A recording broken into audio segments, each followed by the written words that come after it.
Hello, everybody, and welcome in. Hello. Yeah, welcome back. Episode 27 after a little weekend away. Hope everybody enjoyed their week away. Technically, some of these people hung out with me and played video games last week. Yeah, Was that awesome, by the way? How was that? It was great. It was what I needed for Valentine's Day because, like, I went and had a Galentine's brunch, and then I came back and I was all like fancy. So I sat here and played Blood Bar Tycoon, which was fun. So we ran the tutorial Blood Bar, it's great. It's fun. You get to set up a blood bar under the guise of an actual bar where you lure in humans and harvest them for their That's sick. blood. It's really fun. It's a cute little game, and we had a great time playing it. We had some laughs, and we sat around for about 2.5 hours. So thanks everybody that showed up and kept me company on Valentine's Day. Yeah, that sounds like a super fun. Yeah, we're gonna get going here in a second. Thank you guys for popping in. As you can see, obviously it's myself, Bub, Dot, and Tracy today. I'm excited to pick up where we left off because some things happened last time around, which we'll recap here in a minute. Before we do, let me shill at you directly, and we'll just jump into the game. I'm sure people are ready to play. So if you guys are enjoying the show and you want to support us in any way, sharing the show, if you're watching on YouTube, thumbs upping, liking the thing, rating us on wherever you're listening to. If you want to kind of go above and beyond, you can subscribe to the Twitch channel right here, get some emotes, access to the VODs as soon as the stream is done. Or you can head over to patreon.com/podbynight and, jump us and support us over there where you get our after shows and all that good stuff afterward. Yeah, I can't believe it's already episode 27. Honestly, as I was thinking about it, but I'm excited to kind of just jump in. Is there anything? Oh, Discord. Jump onto our Discord. Our Discord's totally free, Yeah, and you can just be part of the community and talk about the shows over there. Who wants to recap us from not last week, but 2 weeks ago?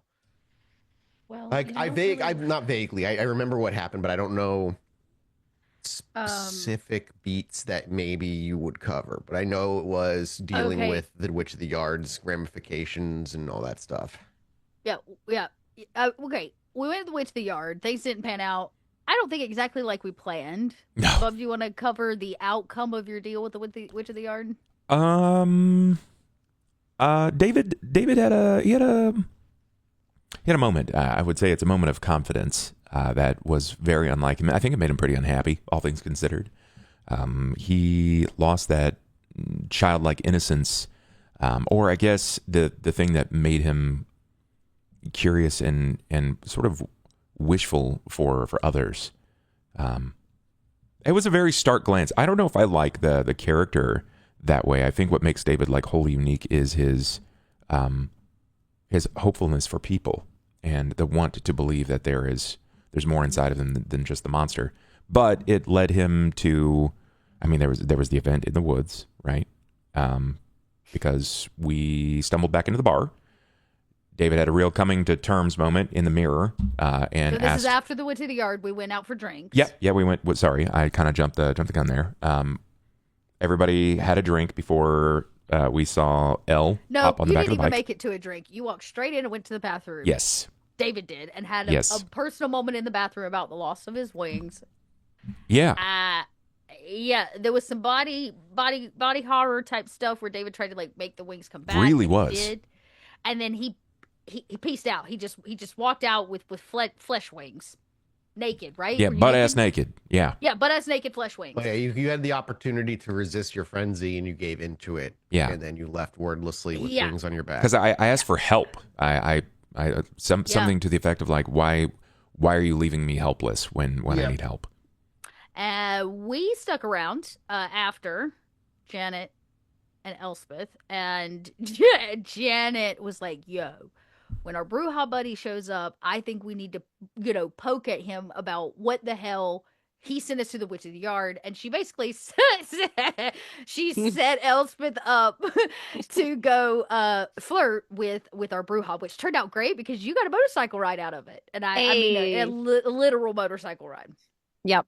Which was fun. Literally got to hang around. Technically, it was supposed to be around the block. Janet left before you got back, so then he had to take you all the way back to home, the quarry. Yeah. But the big thing was that during this conversation, Janet kind of cued Elspeth in that she has some larger plans, like some things she thinks that we need to roll out and set into place to like maybe get ahead of this David Tremere have the box problem. Yeah. I think that was kind of the long and short of that. He left. Where'd you end up flying off to? Do you remember, David? I mean, no, because David didn't fly off. Whomever decided to take over the body at that moment took off. And it was a meeting in the woods. What was fairly inconsequential to them, maybe a bit of a revering payback of sorts. It led to David retaking over the pilot seat of his body, clutching on to a head that he had just dropped. He dusted somebody. Yeah, asking them something to the effect of like, "What, you don't remember me?" Yeah, and because it was a gangrel. They looked at you and said, "Who the fuck are you?" As you were beating them. Two objects: his necklace and something else. It was a coin. Oh, the coin. Yeah, coin. And then when you dusted him, you kind of came to and. You flew back and were like, handed the coin over or showed the coin, and there was a lot of discussion. And I think there was a point where you kind of had a decision of like, well, I'm going to see the Witch of the Yards like tomorrow. Yeah. Mm-hmm. Yeah. So basically, Janet tried to start by reminding you that like she told you could always come back and get rid of it. And then Janet encouraged Elspeth to go have a little one-on-one. A little one-on-one to like help David out. Yep. And we got a little nice little scene between the heartfelt moment. It was a really important conversation, I think. Yes. I would agree. That's why Janet was like, Indeed. I can't do this one. This is where your job kicks in. You're the protector. Go protect him. So yeah, I think David was like, yes, the next night I'm going back. We're Back to the Witch of the undoing what's Yard. been Yeah. done. And Janet is going to look into this coin that has a fist Yep. on one Fist side with like, it looks like a blood dripping and an down it. address on the other. And we know that this is a gangrel necklace, so there may be Came gangrel off after of a us, which gangrel. is, Yeah, well, yeah, the which is necklace bad, but itself had the gangrel symbol on gangrel it. symbol. Yeah. So there are where Janet's not going to panic yet, but we're gonna be gangrel, not great. So, anyways, that's where I think that's about Yeah, that sounds I think about that's Didn't right. where we're at. I think we discovered that it was like it was inside of the was it inside of gangrel territory that we found that like the correlation between the coin, right? Yes, the location, the address on the back does mark a location that is in the North Gangrel territory area Yeah. here on the right before you get to the Back Bay. Yeah. Is that like by Back Bay then, do we know? Sorry, I'm opening up the game right now so I can look at the map. That's fine. So it, like we have our gangrel symbol, and then just to the northeast of that, it's Back Bay before it hits Central in the Ivory Tower. So is that right around Back Bay that we're aware of? It was. Okay, got it. Yeah, I think it was around Back Bay. Okay. So yeah, that's think- Yeah, I think. that's what we know. Yeah, okay, I'm open now. Yeah, I think it was around then. I'll double check after, but yeah, you kind of had that, and then there was just the decision as to like what the plan was moving. Like, are you going to go? Because we were running over last time, if I remember correctly.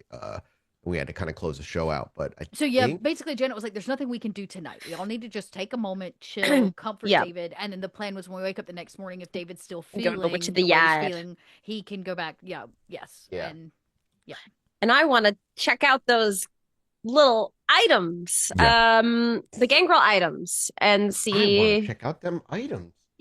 and see if they are fetters, and if I can talk to. Oh yeah, no, didn't you already do that? we did. Oh, that last time. yes, I did. I think I did Correct. identify. And that's how we The learned necklace was a a feather. fetter. Yeah. Yeah. Correct.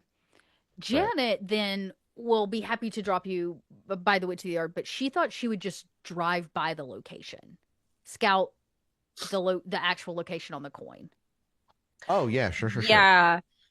That would be that's right. helpful for my I think- ritual.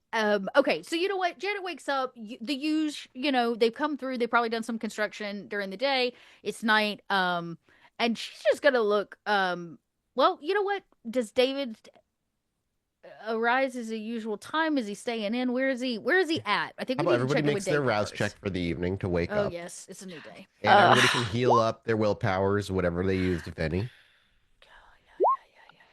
Oh boy, girl. Let's see. Love This is bad. What the hell did I do that I'm now at hunger for? Oh no. Oh no. Okay, I guess looks I like haven't. we're going to be having a separate opening scene here in a moment. Yeah, I was about to say. Yep, I will leave that to you. Janet is I'm looking just real trying quick. to get shit together What for the did day. you That's all. do that hungered you so much last I- time? Was it just maybe- bad rolls? I'm like, I don't think I Oh, actually have gross. had a feeding scene in some time. No, because so you were good on your hunger. You went to for the a hospital, while. didn't you? With Yeah, Janet? she did recently. Recently. I did. Elspeth did. rouse. But those were successes. Okay, there was a failure right there. Well, What were you doing? Why'd you rouse? It was all of that stuff that you Yeah, did no around the idea. fetter at the end of the last It game. must have been. It had to have but been. the binding fetter is free, which is interesting. true. And I It's Oblivion. Yeah, maybe I And roused. you did a bunch at the Witch of the Yards when you were looking at the fire and trying to figure that out. Oh, I did fail. I did have a bestial failure at that time. Yeah, So you I did must a have. couple things. You Yeah. did rouse at some point of a bestial failure, and that could have just been Yeah, I leftover might. hunger also from the previous session. I just don't think I've really had a feeding in a while. So Yeah, I think that's probably right. So let's set the scene then, rein things in, and we'll pick up with our coterie and see what they're up to here in a moment. However, you know what? As our camera fades in from black, and we see a partly cloudy sky as a sliver of the moon is being swallowed up by some clouds, we'll pan down, and as we see Janet, kind of like she said, kind of getting ready for her day, walking out and getting stuff ready, and like as our camera comes down from the sky into the quarry. All the wires still dangle and some cameras are set up. David, do you step out promptly in the evening as well, like right when you wake up? I think he does. Yes. Okay. So we'll see David kind of step out too. We got a bird's eye view as we get closer. And then obviously Elspeth as she steps out. And Elspeth, you are at 4 hunger. And as you do so, it's obviously, as we've discussed before, it is just the gnawing feeling that you just can't stop thinking about and feeling to your core. What do when the camera sees Elspeth coming out of her pod, what does Elspeth do? Does she say anything to anybody? Does she like kind of just walk off and just like gonna go deal with it? What does she do? She just, I hate when I get like this. She's like very upset. She's a little frazzled. Irritable? Like, yeah, it's like we know Elspeth. I mean, we often see Elspeth not super hungry, and when she is, she's been off on her own to go eat and not really have to worry about being around other people. So as you're stepping out to Janet and to David, do you carry yourself differently? Is there a posture change, or is it more, are you short and curt with people? Do you say like, I hate when I'm like this, or what? Yeah, paint me a picture of what we see when Elspeth, because now you're communal living, so they're gonna see this shit. Yeah. You could tell Elspeth is off.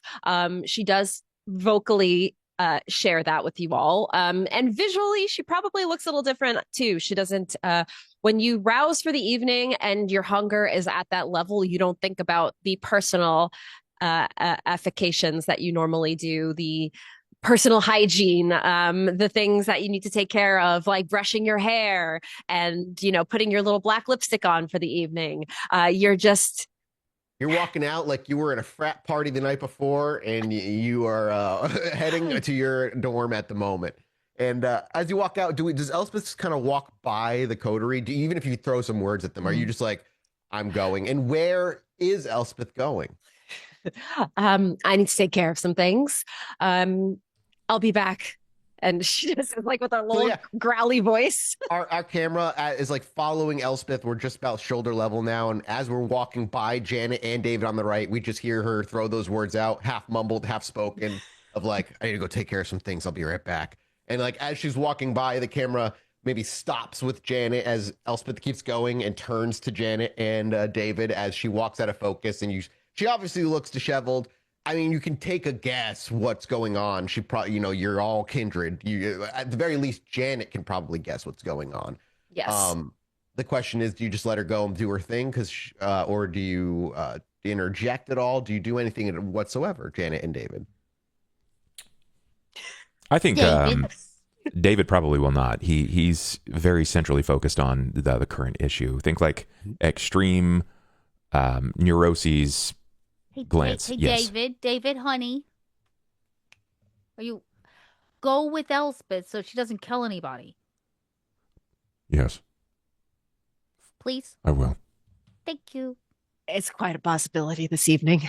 Yeah, that's why the look, like Janet's like, I know that I could go, but I'm not gonna be able to stop you unless I put a bullet through you. David can at least pry you off of somebody. Yeah. So, I imagine there is that moment where like Elspeth hears the conversation and she just kind of gives a hand motion of like, thanks, like I might like just like a thank you as David's kind of walking and catching up with her. Eventually, David, obviously you catch up to her as you're both stepping through the gate and leaving the quarry, and we can see Janet in the background going about the rest of her evening routine to kind of get things ready for her. Does there any conversation between the two? Does David catches up? And Elspeth, where are you going? To the car? Or are you like, again, quarry's not central to pedestrian traffic. The thing you could do is feed on a wild animal. You don't have a feeding exclusion. Yeah, I don't. It depends how desperate and if that's something Elspeth cares about. Because I don't know. What's your blood potency? Just one, right? Or is it just one? Yeah, so they should still feed you. And blood will taste like shit. Has Elspeth eaten animal? Has she drank animal blood before? Is that something that your sire would have had you do? My sire might have taught me the experience of feeding on animals. I might have done it once. and I hated it. So It she just, maybe has like a in case like she would have just been like teaching you in case things got yes, desperate, whatever. exactly. And Does the yeah? So let me. Elspeth it, doesn't have to. I'm just asking if she it's does. like it didn't taste good. Oh, it It tasted like feels fucking dirt. yeah, and it's like it feels bad, like, it was a poor little like, rat or something, and it's just like, oh man. But Elspeth is in a mood, and it is hard because not only is she at a very high level of hunger, she has a very difficult feeding type. Yeah, it's a problem. Uh, uh, uh, um, You took care of your compulsion last time, right? Yeah, you did. You stepped on a cockroach, I I think. I did. Um, so her other like go-to, if it's not the hospital, is uh, is somebody who's like on their way out, like an elderly person. I hate to say that. That's kind of fucked. Welcome to Vampire, man. It's not like how you Yeah, feel for real. yeah, These aren't real elderly people. They're in my head. yeah. Because there's a very good chance that they could die with the painful kiss. And Oh so yeah. it's when they're already on their way out, it just makes it easier. Um, So I imagine as we're stepping out of the chain link fence, which is now has a nice little lock on it, and we can hear it shutting behind, and you keep walking. Walking towards your vehicle, I imagine. Are you gonna yes. walk towards your car? You're probably filing through. We have these, we kind of share these internal thoughts with Elspeth as she's walking. You think about the animal and like that fucking sounds disgusting. And it's like, well, I it's a problem when I bite, and the old people, older people is probably another good one. Where would you go for an elderly individual? You know where your I don't know, my grandmother. grandmother lives. Oh, It was like that's fucked. yeah. I was gonna say, is that? I mean, that's That is a place guaranteed. yes, yeah, Um, guaranteed. and again, like her feeding type Sandman, like usually if they're like sleeping and they're resting at night, And it's great. um, The elderly folk mostly go to bed real early. yeah. Um, I- and we don't have like Google Maps, so I can't just search up like a closest retirement home. Um, No, it's also like the one I uh, told that your grandmother lives at is made up. So yeah. Fuck. That so wordlessly, let's just say, let me just ask, does Elspeth just go wordlessly walk to her vehicle yes, yes, and get into the driver's seat? yes. David steps into the sits into the passenger seat. He was following you, obviously. And as he shuts the door, do you just turn the engine over and go like wordlessly, Yeah. or do you say David, anything? are you clothed? You look over, you can yeah. He is close. He is Yeah, close. he's probably clothed. But she has her both hands on the steering wheel. She's probably leaned forward. Her hair is like probably falling forward a little bit. She's not really looking at you right now. She's just like, are you clothed? Um, I need. I'm not even gonna really have much of a conversation. I just need to get to where I need to get to. I never get this bad. I want you to know. And I don't like when people see me like this. It's not pleasant. So whatever may happen in the next hour, I just want you to know this is not me. And she says that she throws it out of park in a drive, and yeah, she starts taking the vehicle. Are you going to the retire? Where are you going? I think I may have to go to the the elderly living home or the 65 plus building that I'm Where going the to one go where your to. grandmother lives? Yes, just because I know it's there and I know it's easy and I am not thinking anything. I can't put any more deep thought into this. I just need to feed. Do you want me to stop you from hurting someone? I think it's very likely I am going to hurt somebody at this stage. Do you want me to stop you if you go too far? Perhaps. Then Yes. let me help you the way that you help me. Thank you. Where I'm going is going to be where people are already kind of older and sicker. So if something does go wrong, it's a little less obvious. Just so you know. We will practice restraint together. She Okay. nods her head, and I imagine Elspeth's in a little bit of a rush to get there. She can make me a dexterity drive if she'd like. Yeah, let's do that. Dexterity and drive. Uh, let's- No successes, which is fine. You just get there at a normal speed. You just don't get there any faster. On your way, as you arrive to this place, and we see the car pulling into the finely paved parking lot of this elderly living center, and you make your way to the front doors. This place is separated into two distinct places within it.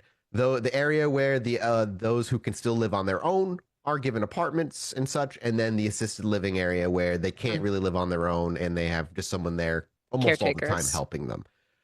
When you can, I guess we should wait for Bub to get back. But what are you walking? I mean, it's secure, right? It has locked front doors. You need a key pass to get in, or you need to ring a doorbell and have someone buzz you in. Um, are you how? What is Elspeth's plan? To I get in? would Is she, yeah, please. I would like to like if there's like a security guard or something, I just want to let them know I'm here to see my grandmother. Sure. Um There's not really a security guard here, I would say. It's not because again, it's not in like a place that really needs the security. Let me ask you this: would your grandmother give you a spare key? Probably, My yes. grandmother lived in an assisted living center like this, and my mom had a spare key to get in. So if the answer is yes, like if you're the closest, relative to her, then you could just walk into the front Walk in. door. Yeah, that makes Um, sense. The difficulty would become when you're trying to get into someone else's apartment, whether it be in the assisted living area or the non-assisted living area. So I guess we'll just have the camera kind of follow Elspeth. You park the car in the parking lot. You turn the car off. I imagine David's following you inside. You walk through. There's no, like I said, no security guard. You just kind of wave your key over. It's two glass doors that give way. You hear the lock unlock. They push forward, and when you walk in, you're in a little foyer where there's some mailboxes on your right-hand side, and then double sliding glass doors that then follow after that, which lead into a rugged hallway that brings you to a little receptionist desk, and then off to the left, stairs and elevators that will lead to other apartments as well as like first floor apartments. And off to the right is this assisted living center of like apartments and such. Where does Elspeth go? I will As you probably walk in, go. there is a receptionist there who's just kind of looks up. One that has seen you before. You visit mostly nights, and she gives you a wave. She's never seen David before, and she looks to David and kind of clocks eyes with him. She doesn't make a note or ask or anything like that. She's if he's clearly with you. But the receptionist would recognize you. Sorry, where do you go? I would probably go to one of the non-assisted living just for the risk of running into. Bless you. Thank you. Yeah. I have a head cold, so I'm sneezing No, a you're lot. good. You want to head up like to a third, fourth floor kind of area, Yes. or stay down the first, second floorish? My alibi is that I'm visiting my grandmother, so I want to at least make it look like I'm going that route, but instead find a different door and try to break in. So you make your way. You maybe go up one extra floor than where your grandmother would be. There are, well, the place, while there's no security guards, there are like those black domes in the corner of every hallway where there's like one security camera that looks down the entire thing. Do you want to go on the same floor as your grandmother? Do you do anything about that? I mean, I'm just curious what you do. I'm not trying to imply anything. I just little situations to get yourself around that you do have to concern yourself with. Yeah. Probably not the same floor as my grandmother. Maybe I'd go up an additional floor. So, and it doesn't really, you just kind of a door at random, one where you can hear either TV on the inside or you can smell someone cooking something, just someone that you know is home. And as you walk up to the door, do you ask David to do anything? Do you just have him stand there next to you? I would say just mostly, do you see any security cameras around this area? I need a good blind spot. It'd be the one with the giant. There's just the one at the end of the hallway that kind of looks down the whole hallway. Okay. David's big enough where he could stand in a position to block sight of you. It might be good. David, can you just stand right there for a second? I can. David takes a step there and go ahead and dexterity larceny. Okay, and I have a specialty. Um, let's see. Oh, my specialty is in stealth. I need to fix this. One sec. Dexterity, larceny.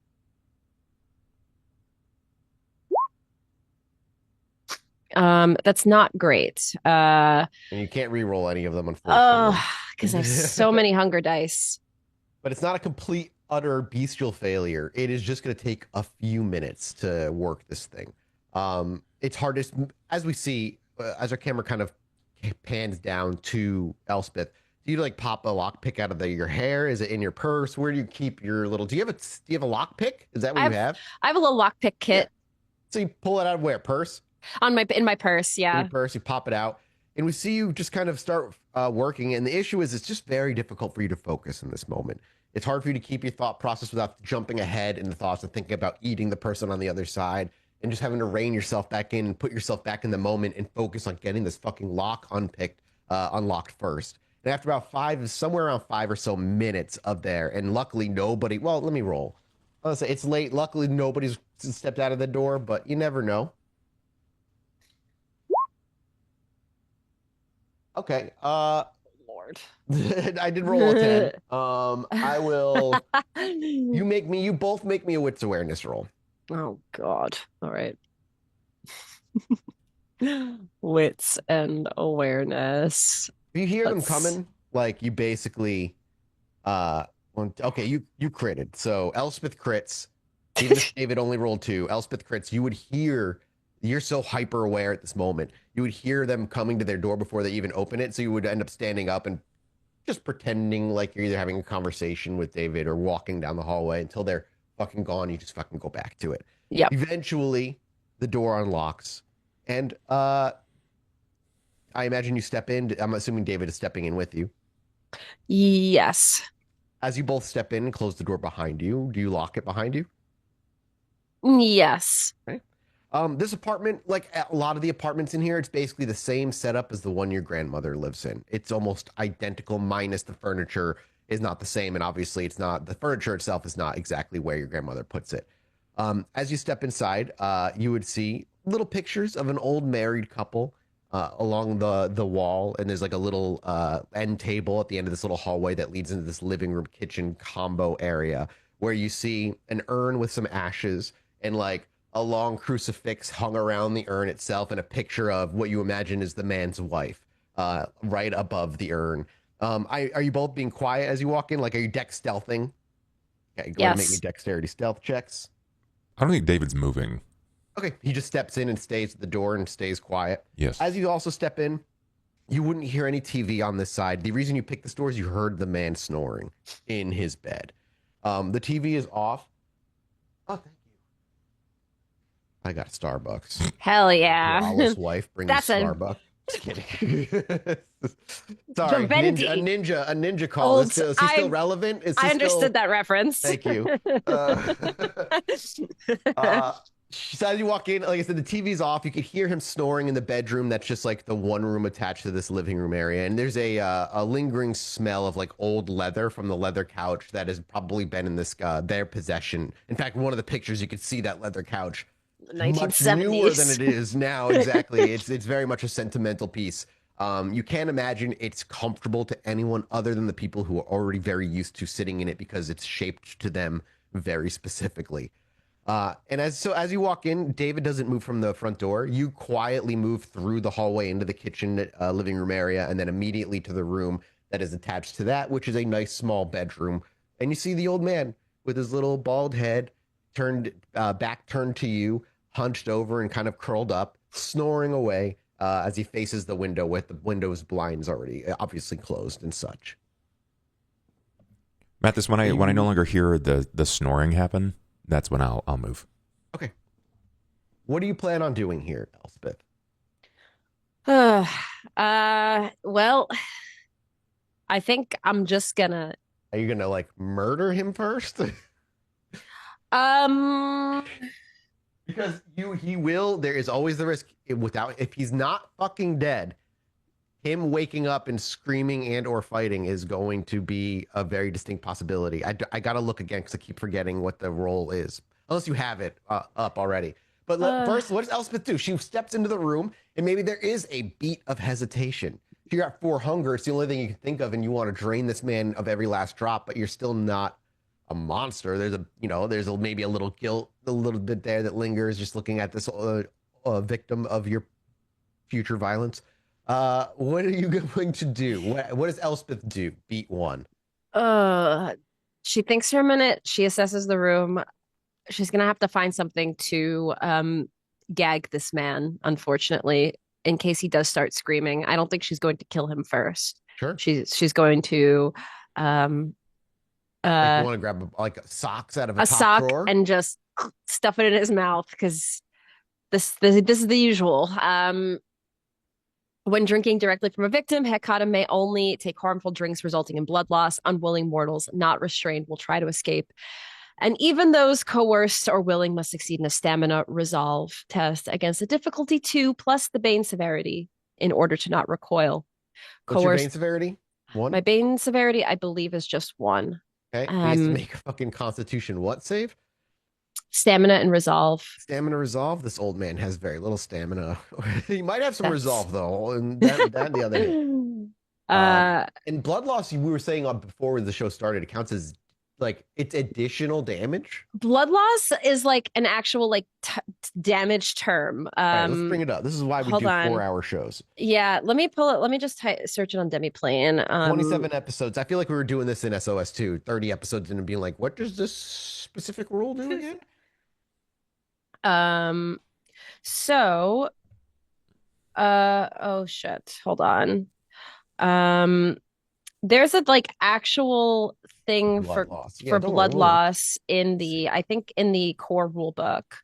Type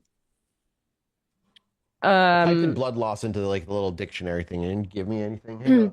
Yes. Yeah, if anybody in chat knows too, there's a thing with the way it's phrased in blood loss. That this is they take damage. I always forget how this works. Painful kiss, VTM. Hold on. I organized my office, but all I did was stack my fucking books on top of each other. And vampire was at the very bottom. Because I'm an idiot. Okay. Blood loss. Let's see.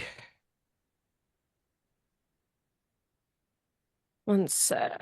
Because if this is somehow worse for you already than it was, man. There's no. So this is the issue with the core rule book. There is no blood loss in the index, but that doesn't mean that it's not somewhere in the rule book.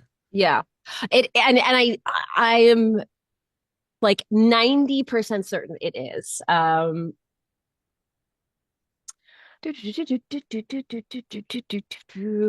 Let's see. There's something with the damage taken. Is it defined only in the blood cults book? No, I think it's in the core rule book, Gotcha. The 5th edition. Maybe it's under damage or something. I think it's under damage or something like that. All right, let's take a look. And if we can't find it, we'll just do what we usually do. But I want to see if we can find it. Okay. Types of damage: superficial, aggravated. Not what we want. Just regular damage info. One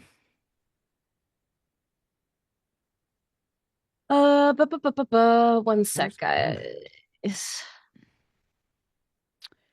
We're talking about the only thing I'm finding is that it's considered lethal damage. Every single point is considered a lethal health damage to humans and ghouls. I think. I guess that is technically different because I don't think you take. I think it's about recovery time more than anything else.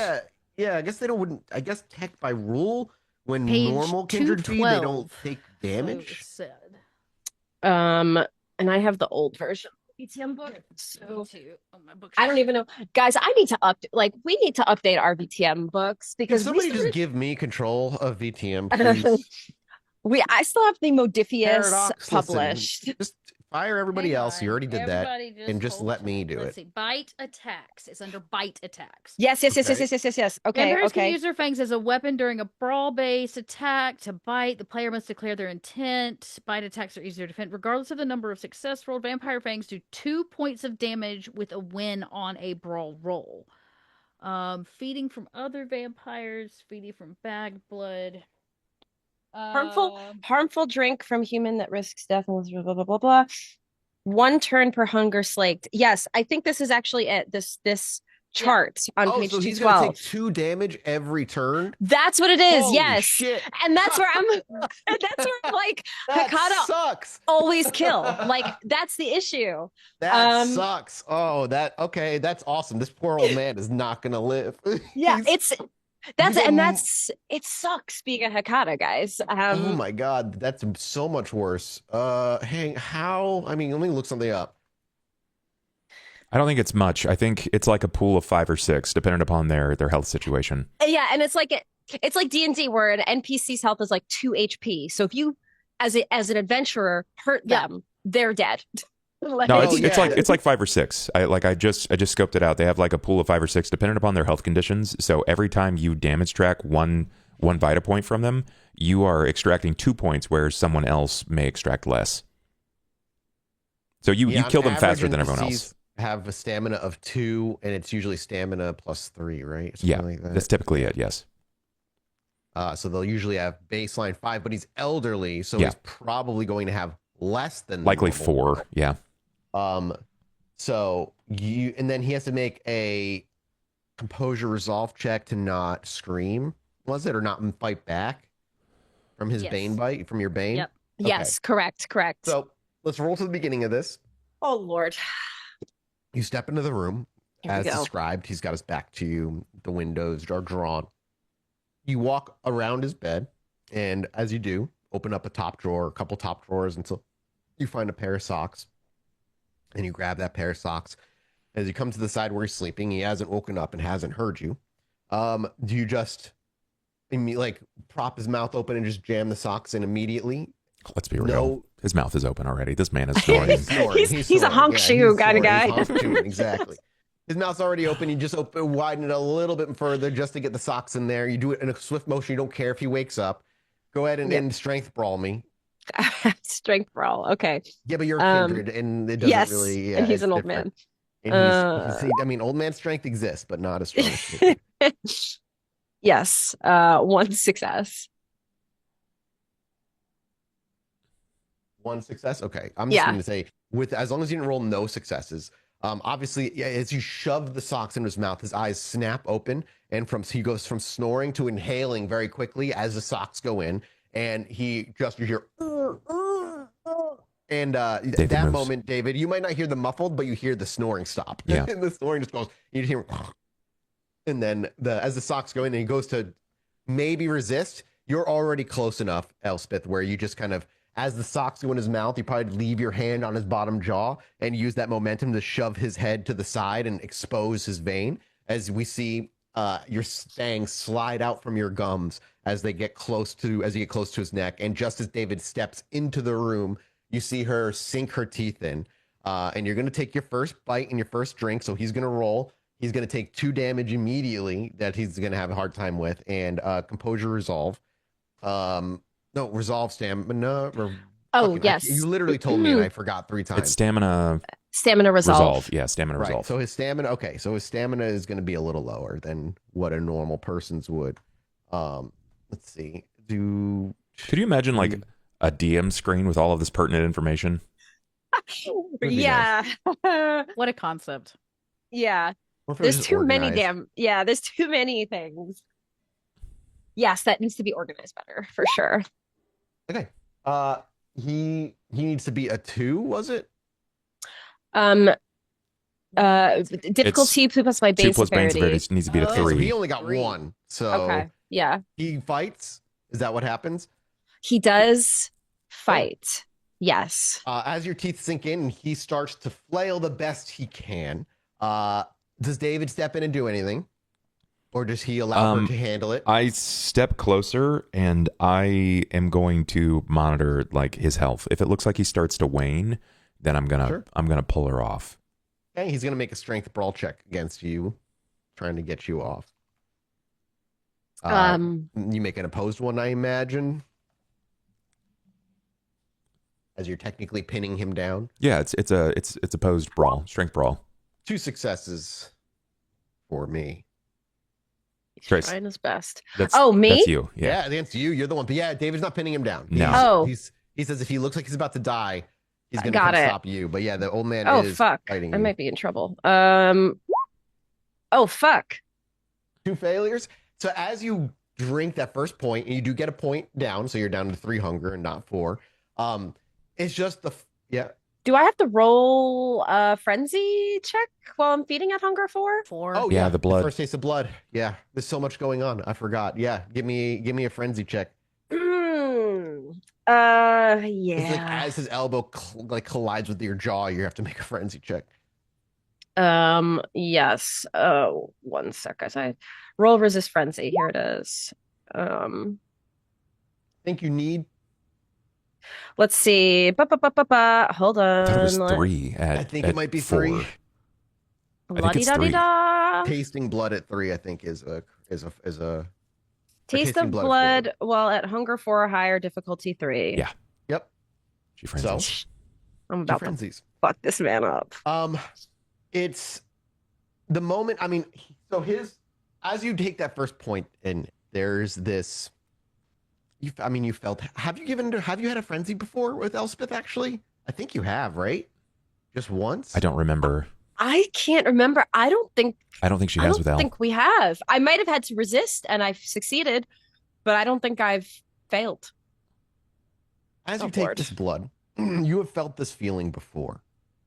There is value in a human being dead over alive. And as you drink that first taste of blood, the thoughts immediately roll in, especially as his elbow hits your jaw because he's rolls. Now you get, as you frenzy, I think you get bonuses to your strength, I believe, and penalties to your mental stats. I'd have to double check. I think that's only if you ride. Okay, might be just from riding it. Yep. All right. There's that first thought of he'd be much more useful as a corpse. And then as you drink his blood, that instinct or feeling of him being better off that way no longer becomes a feeling, and it is immediately a certainty. Not only are you going to feed him and drain him to a corpse, you can take this corpse home. And you're going to practice with this fucking corpse. And so you drink, and he flails, and his elbow collides with you, and he wins that roll, as we've seen. And he pops your fangs out of his neck as he's flailing, and it becomes immediate, David, obviously, that this is not going smoothly. And you can go ahead and give me a wits insight check, David, as her head gets thrown off and her eyes are wide. Oh shit. Oh boy. Okay. Oh Lord. Oh God. Okay, this isn't a bad pool for me. I got 2 successes. And you could reroll 2. Your call. I can't imagine that. I'm just going to stick with the 2. Sure. What does David do when he sees this fly open? And obviously Elspeth is looking not necessarily looking a little feral. Here. Little bit. Yep. I mean, yeah. What would David do in this situation? I think that with the teachings that he's had from Janet, I think he puts his hand on Elle's face, like sort of like cuff the face, like that, and then with the other hand, he puts it on the man's chest and prevents him from getting up. Obviously, Elspeth, you're going to be immediately resisting him, so you may oppose strength brawl checks against each other, David and Elle. Oppose strength brawl. Oh wow! I only had 1 success. I'm gonna will. Okay.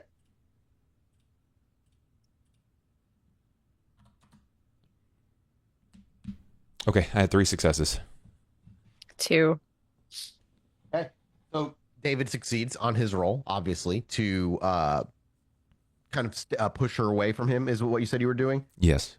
And I'm just not pushing. I'm just like holding her head. yeah, holding her back.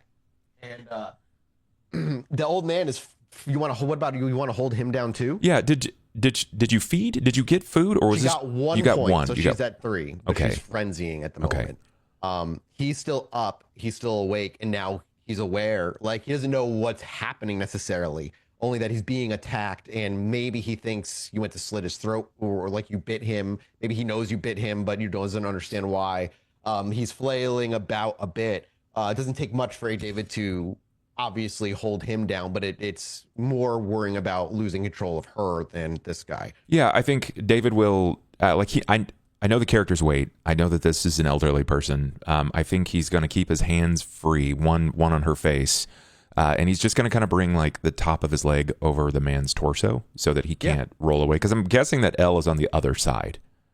Yeah, she's standing over him. So, like, yeah. he's in bed, she's standing there, and you're between them at this point. Yeah, so he probably has like his hand on her face. So like when like you can feel the teeth against your palm, but you can't kind of get anything. That's kind of imagine what it's like. So while you're frenzying, you have a couple options here. Your goal is to obviously get to him, and David is in the way. Doesn't really matter if David's your friend or not. That's not the thought in your mind right now. You cannot use mental disciplines, but you can use physical disciplines. All you give a shit is getting through David to get to that old man. Basically, you need the scene to end, which is will end the frenzy, or you fucking feed him and kill the guy and get what you want. What does Elspeth do in this next round to try and get through David? Is she throwing punches? 'Cause I don't know if you have any physical disciplines you can even really use here to head to like fight back. No, Just throw in punches. yeah, basically just like try to rip through him with my nails. Hey, So David, you're gonna make me you're gonna strength brawl. You're gonna take a defensive stance. Which one do you want to do? Are you hitting back, or are you just gonna take the blows and trying to like endure? I'm just going to endure. It's gonna be defense roll, which man, Elspeth's gotta go to the forget what gym. exactly that pool is real quick. Let me check. I gotta get more protein, do some and lift a bit because I got one success with my strength and brawl. I mean, it's not what you're built for. No, What's the defense roll off the top? Do we know? As I look it in the book, dexterity, something.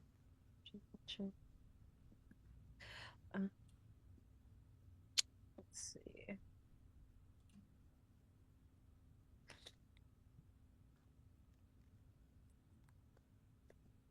Defense. I'm in the clans. That's not where I need to be.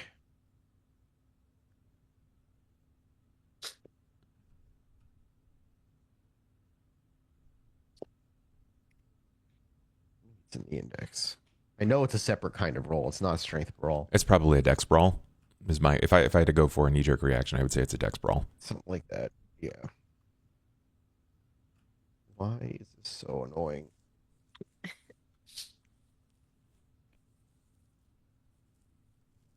Been doing this for 5 years and was still trying to figure out the basis of combat is crazy. It is. None of us know it off the top of our head either.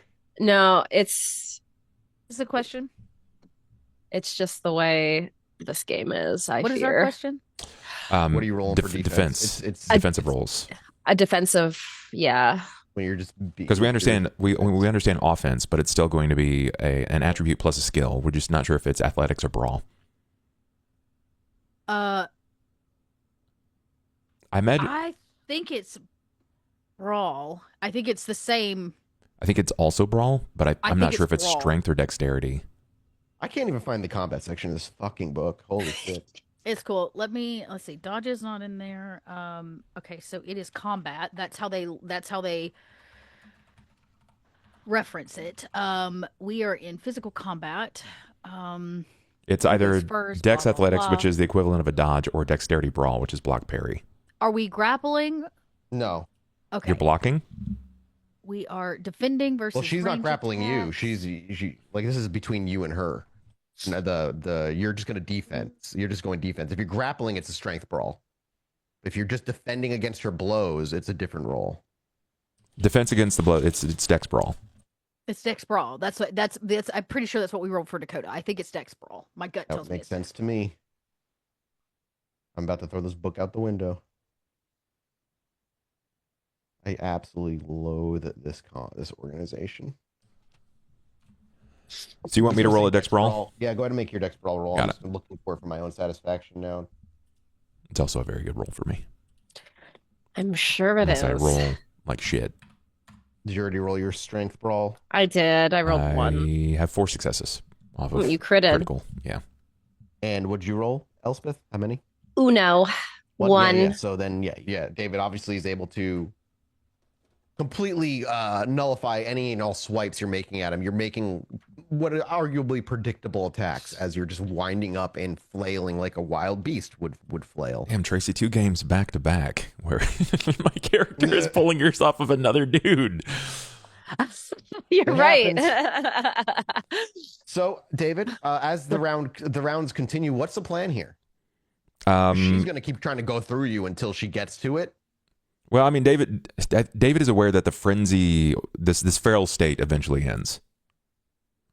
It's got to end. And Yeah, if it doesn't the way end, it ends is she gets to him or the scene ends. the Scene has to end.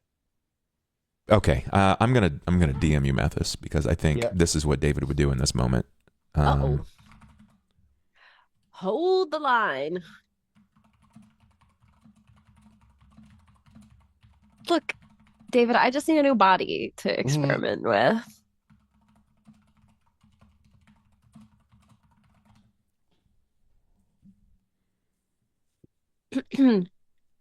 I need a new body. Sure. Yeah. Let me check something on Hunger Frenzy first. Yeah. Because it might just be to the point where she's so focused only on him.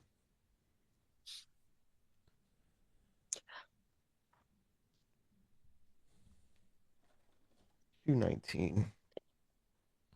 They'll put Frenzy in the index, but they don't put Combat in the index, which makes no goddamn sense. Lacey brought me raspberry bread pudding. Ooh. Flawless wife. Everybody's getting treats, okay? Dot and I just sitting here like, where's our treats? Yeah, where's our treats? It's fine. I bought ice cream before this. I treated myself. I treated myself. Okay. Hunger Frenzy very specifically says they seek fresh human blood.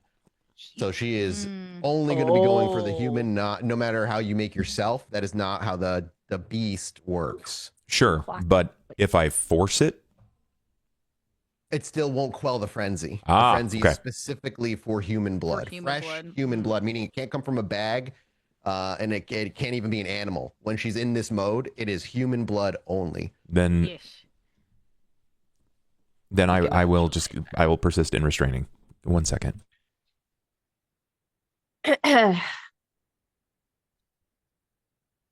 gonna just take this man down.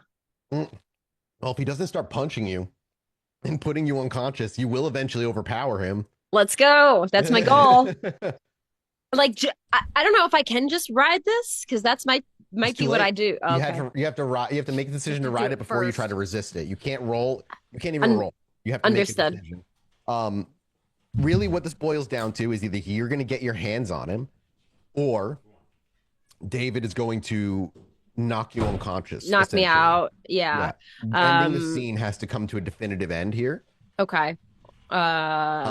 It's really up to David at this point. That David, I'm saying right at this point, you have to end the scene somehow. And not like right now. Basically, she's going to keep going until she gets past you and gets to him, or you remove her from the situation. Whether that means knocking her out or like aggressively taking her away while she's frenzying in a place that has some security cameras. You could go out the window as well.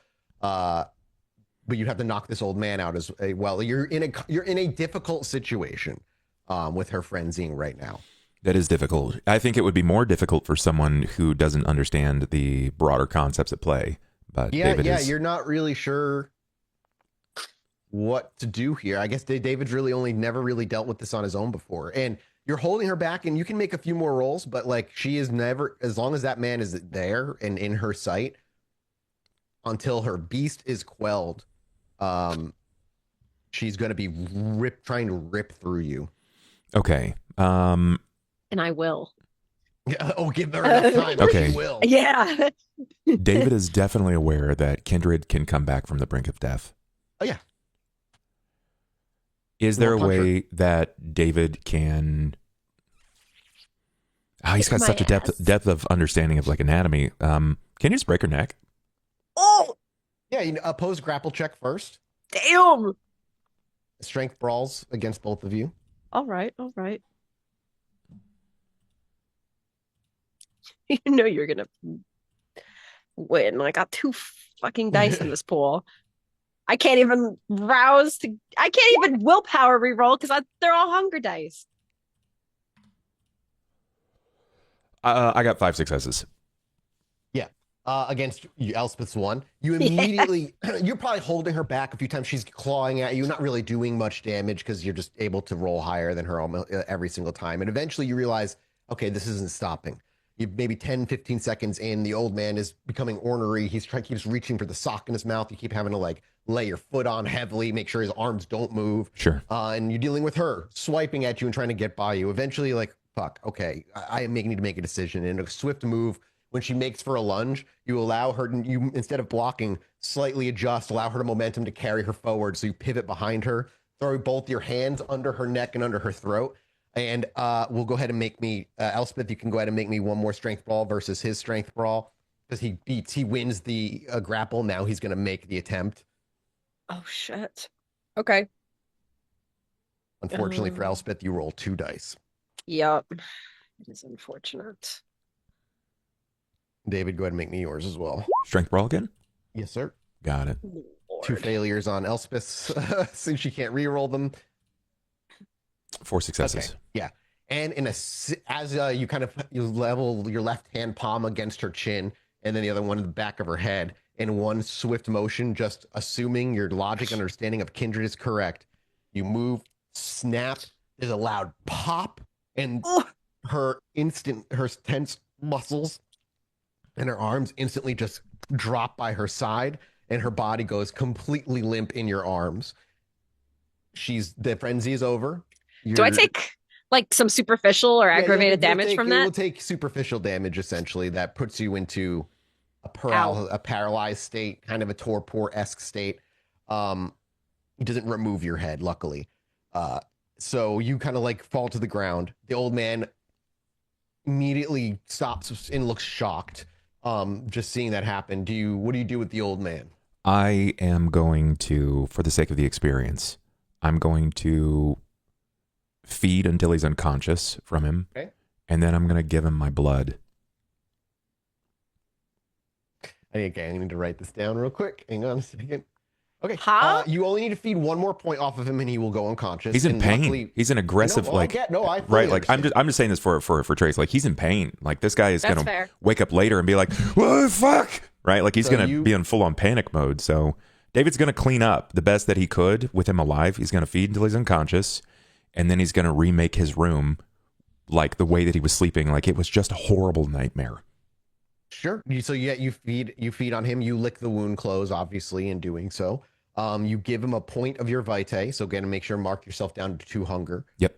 When you do that, he will go unconscious from you, obviously feeding him into unconsciousness. Yep. And the whole room goes eerily quiet when that's finally done. You know, all that happens in a matter of 30 seconds or so, from the fighting to the feeding to both of them being unconscious. And we see David just kind of standing there, lit by nothing more than the light coming from the living room where you walked in from. And by his feet, her eyes open, just kind of staring blankly, Elspeth and the man, eyes closed, who's exhausted and drained of blood in the bed. You pick up Elspeth, and I imagine just kind of do you carry her out the front door? Do you carry her out the window? I think, you know, after he's made the bed and put the man into what the best he could probably assume is a sleeping position, pull the sock out of his mouth, and I don't know, maybe he puts it back in the drawer and shuts the drawer. It's just kind of trying to piece it back together. And then I think he picks up Elle, makes sure that the door is locked, and if he can get out the window without causing too much duress or harm, then he will. Yeah, you could.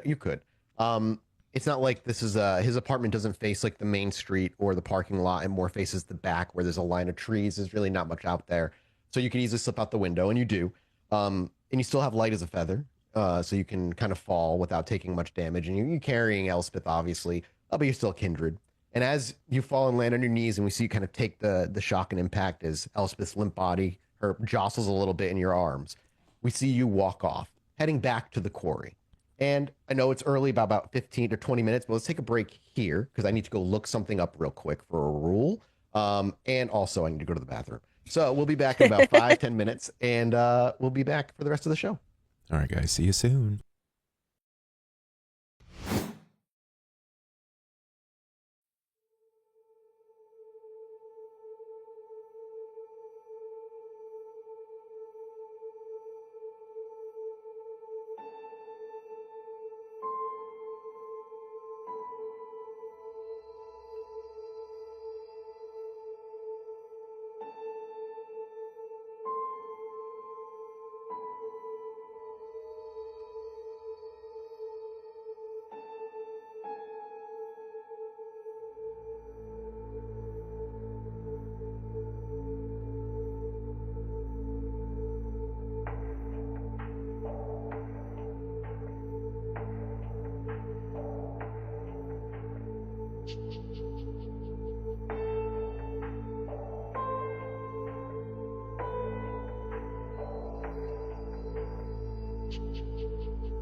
Hello, everybody. Hello.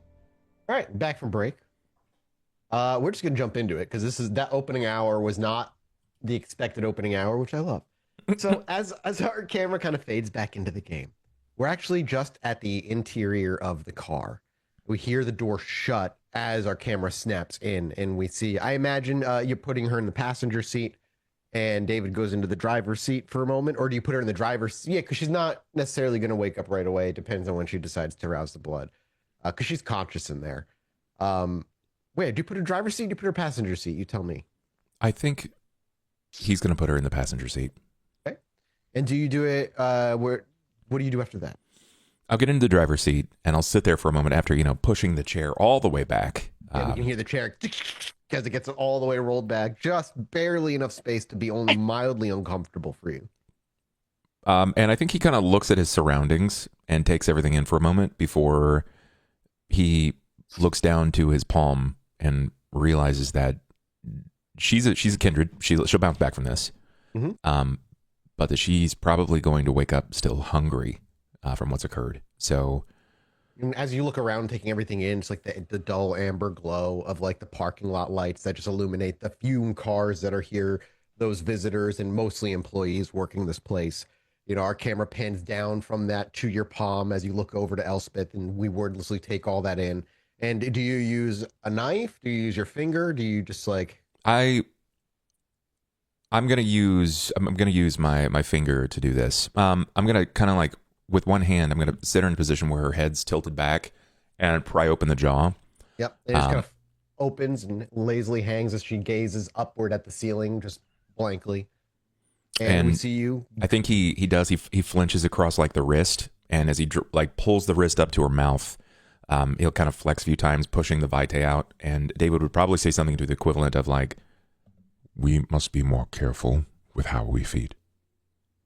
And this was not safe." As you take if you add one additional hunger to yourself, David, bringing you to 3, and then Elspeth goes down from 3 to 2. We watch as your thick crimson vitae kind of pours out from your palm into the open maw of Elspeth. And as it hits your tongue and rolls across it, it's a flavor you are not familiar with. Yes, blood or vitae all has kind of an underlying common flavor through all of it. But each kindred... let me ask you, Elspeth. Has Elspeth ever tasted kindred blood before? She's only a year or so old. If she would have had to, actually, Because she Or was a ghoul first. She would yeah. have tasted your sires. Yes, correct. And that's Beyond your sires, probably it.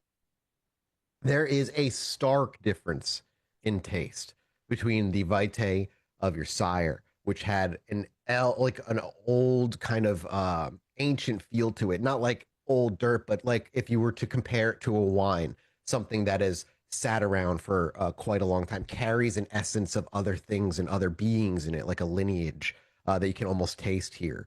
But with David, if we're going to keep comparing it to wines, like a mixed red, it's bright and kind of lights up parts of your brain that all pulled you would pull from different wines, I guess. I don't know, a good way to put it for David is no one flavor seems to dominate when there's a few that seem to be fighting for dominance on your tongue. First, it's sweet at the tip of your tongue, but as it rolls back, it has a rich, savory taste to it. And as it rolls back further, then there's that bitter kind of alcoholic taste you can always taste at the back of that. And all of them are fighting for your attention as it then kind of goes down to the back of your throat. Again, you're conscious the whole way. And as it does so, you go from 3 to 2 hunger. And if you choose, you may spend a point now, rouse now, and heal your some superficial damage if you would like to. Yeah. How much superficial did I take from that? You're basically full. Okay, so I'm full at the superficial level. Got it. Let's rouse to let's see. Okay. So you're hungry, so you go to 3. Look. Okay. Sometimes the dice just do what they do. But all right. You heal whatever your blood potency is. I think you were going to heal like 2. Let me double check. Yeah. Superficial up to their stamina rating? 15. Humans, mortals, it's up to their stamina. Maybe it's the same for kindred. But I know that's what mortals do. Oh, right. Mortals can remove a number of vampires Yeah. can remove a number. What's your blood potency? 1? 1. Okay, you can heal 1. Oh. Unless that was changed in the player's guide. That is possible. No, I think Demiplane saying the same thing. So okay, so you would heal 1 of that superficial.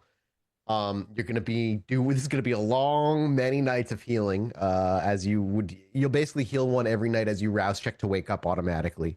But you would bring yourself down 1. You'd be conscious. Maybe as the blood kind of pours down, and David, you look down to your palm and you watch it very slowly kind of stitch itself back together. You would hear like some subtle cracking and then a pop as you look over and you see kind of a twitch to her head, and then another sharp snap twitch as her head automatically realigns itself.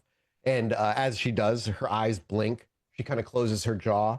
And as you rotate your neck, as the bones and muscles set right back into place, instinctually, Elspeth, this feels nothing but natural to you. As you hear that last crack and you roll your neck, you're back in control. The beast does not have you. You're here in the car. 3 hunger, both of you, but safe. Oh. I take it the guy's okay? He will survive. Thanks. You are welcome. Yeah, that kind of hurt a bit. And I don't really feel that much better, but I dislocated your C1 and C2. Your atlas and axis were shifted.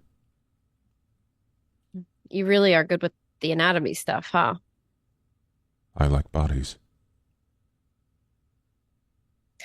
Guess that comes in handy for situations like this. David, maybe those animals, maybe that little petting zoo that you go to, it's not looking so bad right now. If your bite causes this in others, then I would recommend something more safe. Long-term planning will keep you alive. Yeah. I have the one contingency of folks in the hospital. You recently used that one, right? But I don't like to go there too often because then people ask questions and it gets real bad. So I can't do that all the time. Has your bite always hurt people? Yep. since day one. Yet you continue to feed from them like this. I don't really have uh, any other options. Can you not feed from animals or bagged blood or from the dead? It doesn't taste the same, you know? I And don't. there like- is something, I mean, we don't talk about it much, but there is an inherent, with dyscrasias and shit, powers that come from humans stronger. It's true. It's just different, you know? We do not always get what we like. And you are lucky that I am here because you would have a body. Is that so much a bad thing? Maybe worse if you did not get enough blood. He was weak and old. If you had continued beyond the door, what then? Yeah, I know. It could have gotten bad. I know that I am not supposed to share my blood. You can tell Janet. My feelings will not be hurt. It is the only way that I could keep you here now. I'm afraid that you would have woken still hungry and feral. You're right. It could have happened. So thanks. Tastes pretty good. Just saying. Almost like trying to lighten the mood. I imagine a lot. Correct me if I'm wrong, but in my mind, as this conversation is happening, Elspeth's kind of like been looking down, like or away, not necessarily directly at David. And as Yeah. he says that, and like a way to lighten the mood, still not looking at him, she says that though, like, oh, he tastes pretty good. The camera focuses on David, like shifts focus real quick, and does David just kind of like take that? Like, does David even react to that line? I don't. It was clearly said as a lighthearted thing. But... I don't think so. I think David. It's not the same David, right? He no longer sees the goodness and the intent. He sees the infractions and the risk. So that's something that kind of weighs a bit more on him. And maybe this is like looking through the lens of like what Janet says, right? Like this that impact is so profound on him that I don't know. I don't think that he would. I don't think he'd like that a lot. Like he wouldn't say anything. He wouldn't be like bad, right? Like bad Elspeth, and like bap her on the nose. Stay silent. There might even just be a beat or two of awkward silence before Elspeth's like, okay, we should just drive out of here, and turns the car over and leaves. Are you heading back to the quarry?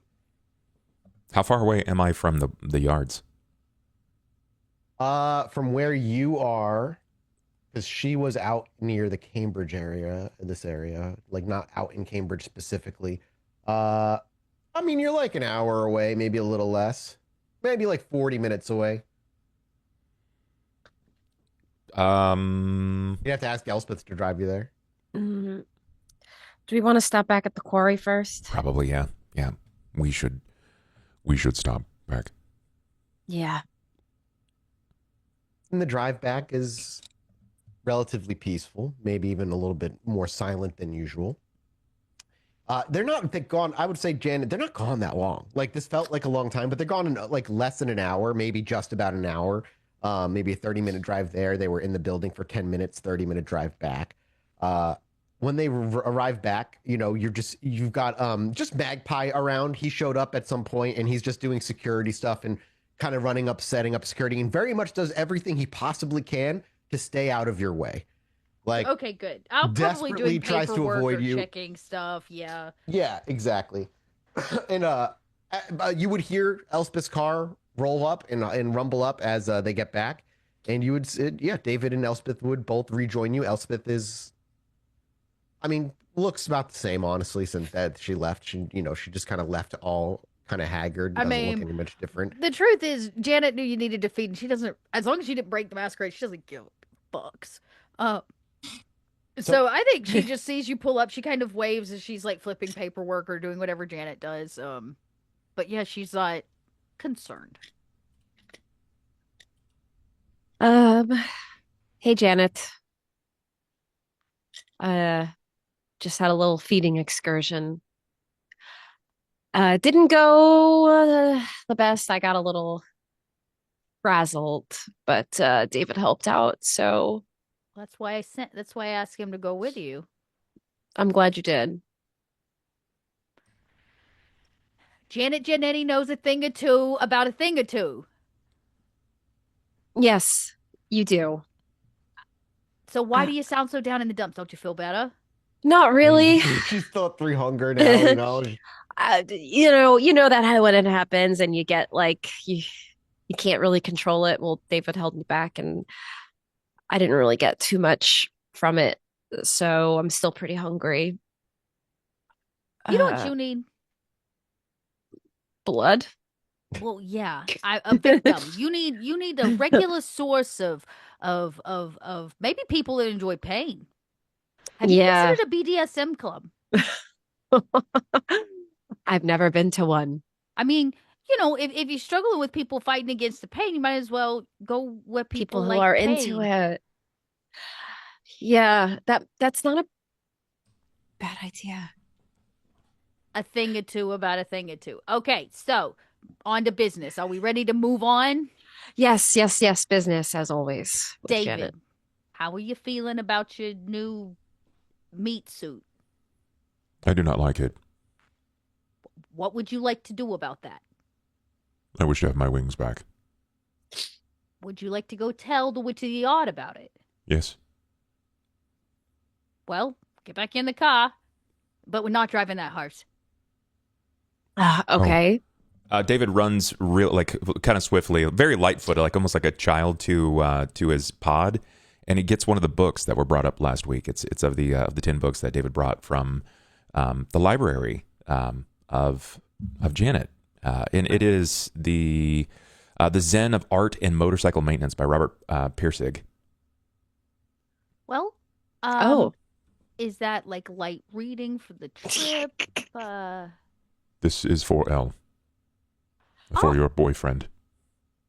Oh, boyfriend. Well, as much as I love giving gifts to each other, we need to talk about the fact that the Witch of the Odd, she asked for something in return, and we haven't quite figured out what we're gonna give her. It's like maybe showing up without a hospitality gift's a bad idea. What about that new piece of art you made? That statue? Yes. Janet, I think we are going to have to take the hearse to fit that statue in the back. God damn it. Well, first off, David, is that what you would maybe like to give her? That's a great idea. Not idea. that it can't stay here and we can put it into inventory, when the shop opens or whatever, but, it was your first one. Yeah, maybe has a meaning? I'm sure that there is meaning, but it has left my fingers. It is now there. And if it is of her, then I think it should be for her. Wait, the statue's of her? It looks like her, does it not? Maybe for the first time, Janet's really taking it in and like. Oh, yeah, no, I see that. It could be the nudity, the hair, the general slouching. I still do not understand why I was able to make this piece. Before we met her. Y'all have never heard of prophetic anything? Maybe David's a little sensitive. My mother, she could tell when it was going to rain. Or maybe David knew the witch in his previous lives or something. Or maybe he knew the witch was going to want a gift before he knew she was going to need a gift, David, you're very special. I do not see how. Minnie keeps saying that, but I do not see how. Well, that's okay. Really impressive. You have to understand it for it to be the truth. I will just accept your word for the truth. Oh, man, if more men in my life had said that to me, do you know where I'd be right now? Hey, God, I hate that I had. I'm like, Janet would say, if more men, and then you were like, more men. I'm like, that being said, do you want to take the hearse? We can load this beautiful piece of art in the back and take it to a junkyard, which seems ass backwards, but here we are. I would give her my arms if it meant that I could have my wings back. This art piece is something simple. I don't think we need to get rid of your arms yet, honey. She didn't ask for a limb. Okay. So that's a great gift. I think she's gonna love it. Okay, well, do you want to drive? I I don't know guess. that I don't I don't know that I can be seen driving a hearse. I, I just had a really rough start to my evening. Oh, get over it. Boo-hoo. What, did you kill somebody? No. No, I made sure that she did not. but I Thank wanted you, to. David. Very good. That's great. So what are you whining about? I am still extremely hungry. I need somebody soon. I had to stop her. Yeah. I can solve this problem. Do you want me to solve this problem? I'm about to pull a rat off of the street, as how I'm about Is to that solve what this you problem. want to do? Not really. They taste like ass. I'm going to load the statue into the back of the hearse. Yeah. Okay, I'm gonna make a phone call. Sit here. Just sit right here. Janet used to be part of, a business without receipts. She knows people that Oh. know people where you can hire people to come and visit. And so she's gonna pick up the phone and make, dial up a few numbers and be like, I'll be like, you want a man? You want a woman? You want tall, Sounds- short, thick, Do you have, two C's, a what do you- CK? What you do you want? have, I can't remember. Do you have points and contacts? I have plenty of points and contacts. Yeah. I'm just saying the average person can call up a prostitute who might be into the that's what BDSM you. scene. I would do. Okay, I thought you were calling the mob and being No, like, no, Janet's "Send just somebody hollering over up that a needs human interrogation who might be or down for a little something." paid, and we'll pay him proper for Oh, it. that's fine. Absolutely. Yeah. Yeah. The thickest person you can get because it's gonna hurt. So a big burly man. Or Okay, woman. honey, just send me a bear, all right? Yeah, that's gonna be like, yeah, And for I'll bear, give him a got it. time. I'll give him a time, like later tonight. And I said, so here's the deal. I got you somebody. They're coming. It's gonna solve all your problems. Thank But goodness. let's make our trip first, and by the time you get back, you'll have, a thick piece of something to sink your teeth into. I really need it because if we want to even do any of this ritualistic stuff with this gangrel, I'm gonna need to be I don't want to do any no rituals, no gangrel. We need more information, but what? you're getting ahead of yourself. Get in the front seat of the hearse. Okay, all right, And all take right. us down to get David's wings back. Then we'll deal with your little hunger problem. All right. Oh, Time to yeah, go. What do you mean? So you I start have driving. one thing on my mind at all times. It's talking to the dead. Thick men. Yeah, thick men. So the drive to the dumpster is relatively conversationless and quiet, I imagine. And much like last time, when you get there, it's nothing special. Car parks up. There's nobody here. Place is closed. The gate is closed. There's barbed wire and a tall fence. And the lock that was, I think you broke it on the way out. I can't remember. No, you went up and over. You went up and over the gate, right? We flew On the way in. On the way out, On the way we had to out pick was- the lock Yeah. because he didn't have wings to get us out. I You don't. broke the lock, I right? no. Yes. I'm pretty sure She you picked it. shot it. Oh, I shot. No, Oh, right. she managed. Did that she? was one of the ways you Okay. roused the blood. Okay, and yeah. did manage to pick the lock. Okay. Right. That's right. Yeah, through the gate. That's- She was. Because you were talking Yeah. about shooting it. The Forever. Janet Genetti Yeah, ways that's would right. just be to Yeah, shoot the Janet lock. just walked Yeah. up and shot it off the thing. The lock is not she really replaced. wanted to It's pick the that same lock. So. The lock is still there. Does Elspeth just walk up? Dex larceny check it. Yeah. Go ahead.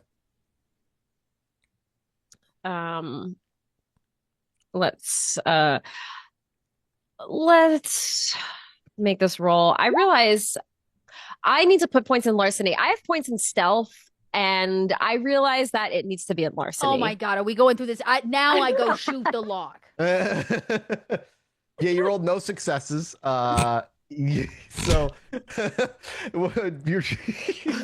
I need to She's used to sneaking out in college, not actually Yeah, breaking not- in places. not breaking in. Do you have thieves' tools or whatever the fuck they're called I in have- Vampire? She's got bobby Yes. pins. Doesn't Let's be real. But is there like an actual mechanical thing you have that gives you a plus, like a specialty dice to this? Or is So, that not a thing? well, okay. So Sandman, the feeding type, Yeah. gives you. It's so funny because it says add a specialty in stealth break in. So like that's like I guess that So they the are not specialty is thinking. break in. I would say that would apply to a larceny. The idea check, is though. going through the Yeah. window, like the history of the Yeah. Sandman as they slip in through the Yeah. window. So it's not. But It's you still kind of have to but it just break a says to lock. breaking in. Yeah. I would be fine with you adding that specialty dice of break in to a larceny. larceny check. Yeah, that's because it's like we're always And you rolling only have down. 1 point in dex, or just 2 points in I have dex 2 and none points in larceny? dex. I have Okay. 2 in dex, and You none in didn't even invest larceny. in larceny. Oh my god. Yeah. Well, yeah, larceny is the only skill that for like picking locks and stuff. So I would like to shoot the lock. before you shoot it, she has 1 extra dice she can roll for Oh, that's potential right. success. So give me a raw 1d10 roll. 1, 6, 7. You did it. She gets the lock. She gets the lock. As Takes I a come couple over and Janet's pull the pulling the gun gun out out. once again. Yeah, Yeah. no, I imagine she's there and you can hear Elspeth mumbling to herself. She's frustrated. She's fucking hungry. She's like having a hard time focusing. And Janet's like, she starts walking over. She's like, let me just shoot the lock. You And we hear can me, like, see cock the gun. handle of the pistol coming out of the purse just as Elspeth pops. She's like, I got it. I got it. I did it. Okay, I can do this. So the pistol goes back into the purse and the gate swings open. And in you walk. Much like last time, you just kind of wandered for a little while. Do you do the same? I know what we're looking for. We're looking for the dick swinging can man. Dick swinging cam man. So I just start hollering out, "Hello, we're back. Hello, where's the can man?"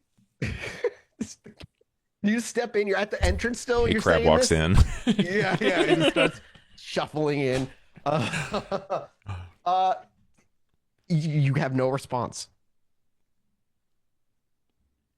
Oh gosh, this is gonna have to be some like game we're You gonna have start to walking? play. Yeah, Wait, what is the ground made of? I don't know what's dirt.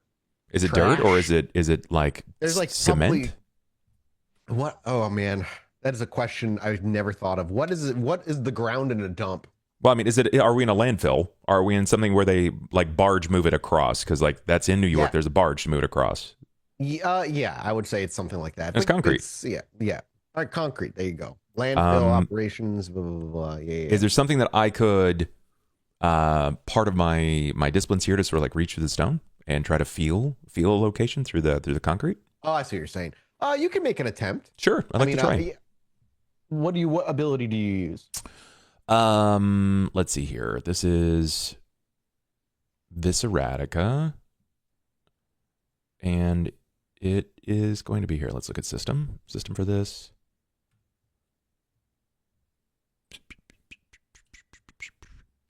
There was no system explanation for this, so I'm basically looking at stone carving before I can reach in the stone. Let me pull up the discipline in the Google Docs.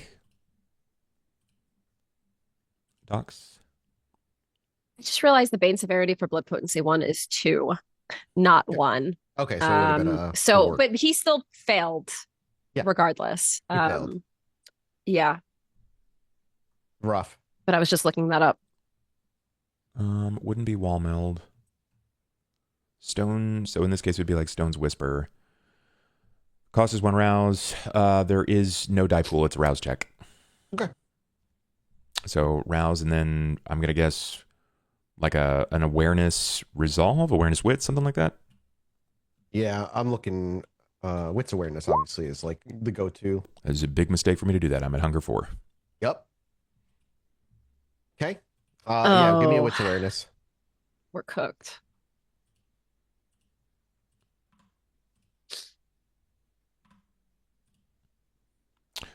Messy critical, 8 successes. That's Wow.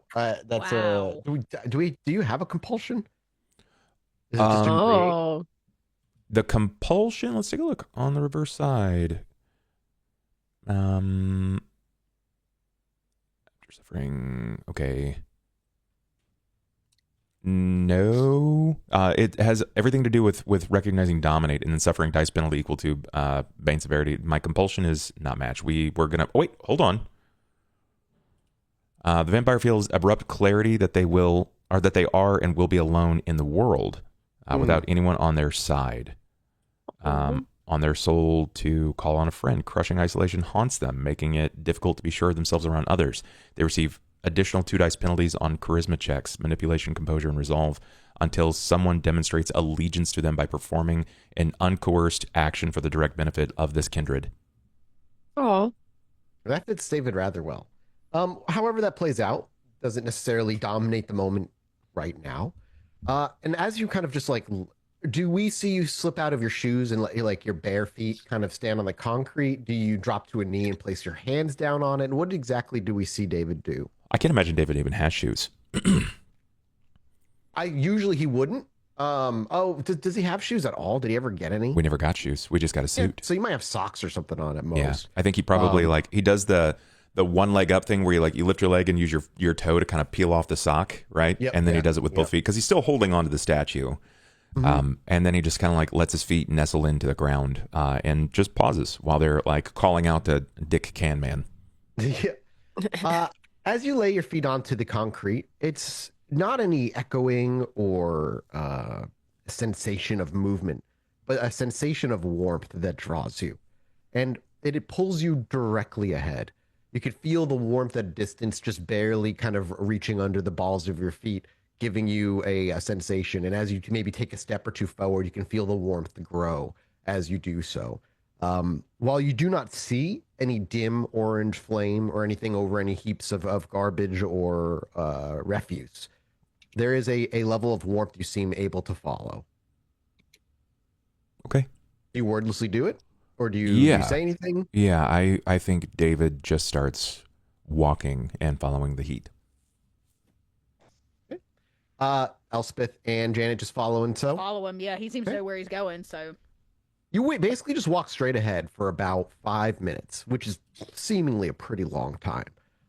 Eventually, as you continue to walk straight, on your right-hand side, you would actually see over one of the mounds, much like last time, that flickering orange glow of a fire that just barely licks over the edges of the mounds of trash. But instead of a jingle jangle of any tin cans or the waddling of a figure into view, you instead hear a voice not too far away, just behind the mounds of trash where the fire would be, says, "Halt! Who goes there?" It's David, and I am seeking the witch. "I know of no Sir David." And just as he says that, you see a man in cardboard armor with a cardboard helmet. Oh, no. And a symbol on a piece of loose leaf paper, not duct tape, just scotch taped to his chest, and one scotch taped to his the cardboard pants, out from the trash. And he holds his hand up and he says, "I know of no Sir David." I do not know of you either, but I am aware of the Witch of the Yards. "What brings you here?" The Witch of the Yards. "Why do you wish to see her?" Why do you care? "Because I am her guardian, first knight in cavalry of the Royal Wing." And you speak for her. "I do in this moment." I do not believe you. Take me to the witch. And he takes a few steps closer to you. Eventually, he will get very close to you, and he will lean in and take a very deep smell off of your armpit.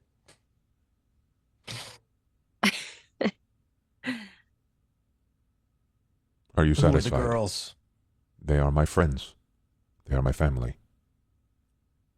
"You don't have family. I can tell it in the smell." Family is not something that is immediately led by blood. They chose me, and I keep them. "A pet?" No. Family. I like being a pet. Have you been a pet before? I do not know. And get the head scratches? 10 out of 10.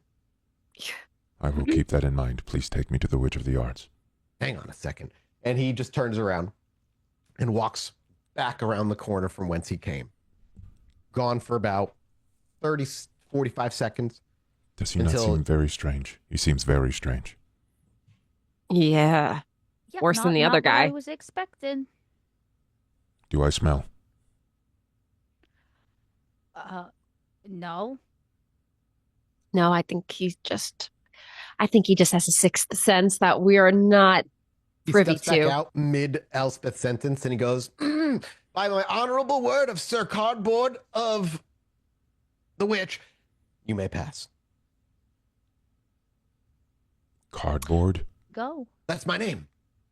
This is the guy that Betty had met that one time, right? Or is that a different guy? I think David looks back, like, with his eyes sort of wide. He is real. Betty was not lying.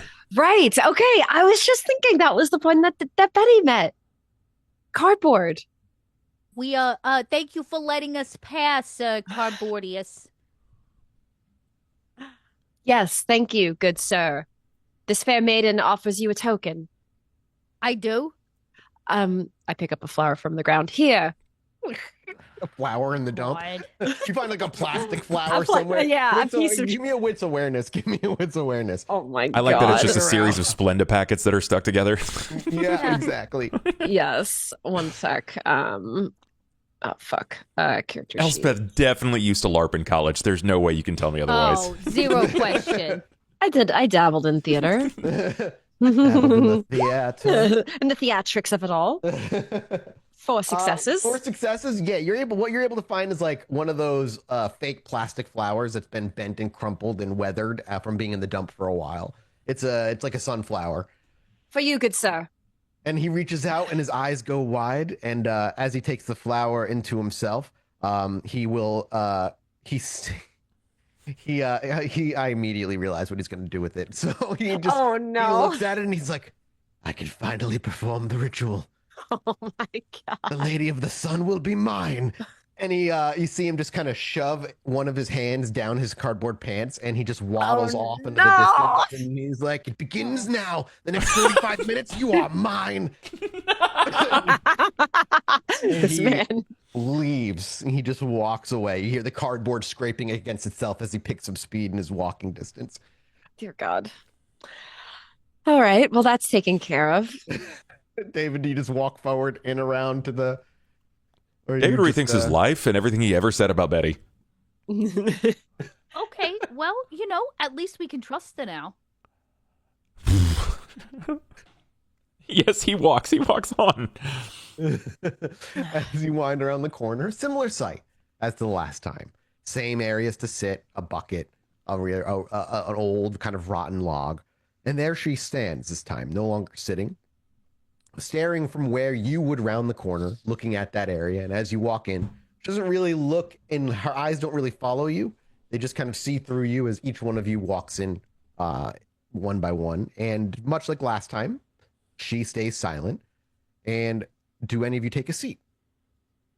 This is David's thing. I'm just here, to chaperone. I walk forward, and where she asked me to stand last time is where I will put the statue. As you walk over, and you place it down, she just asks you with genuine, or like a genuine earnestness to her, "What's this?" This is you. It is? I am She sure takes of it. No. She will immediately start looking it over, walking around it, dragging her fingertips across the hair and down her body of this carving. And quite obviously to all of you, it is very much her. You can very much see it now, even if you couldn't before.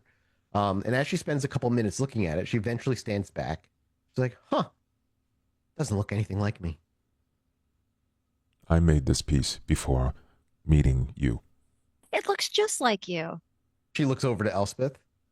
Maybe you need new eyes.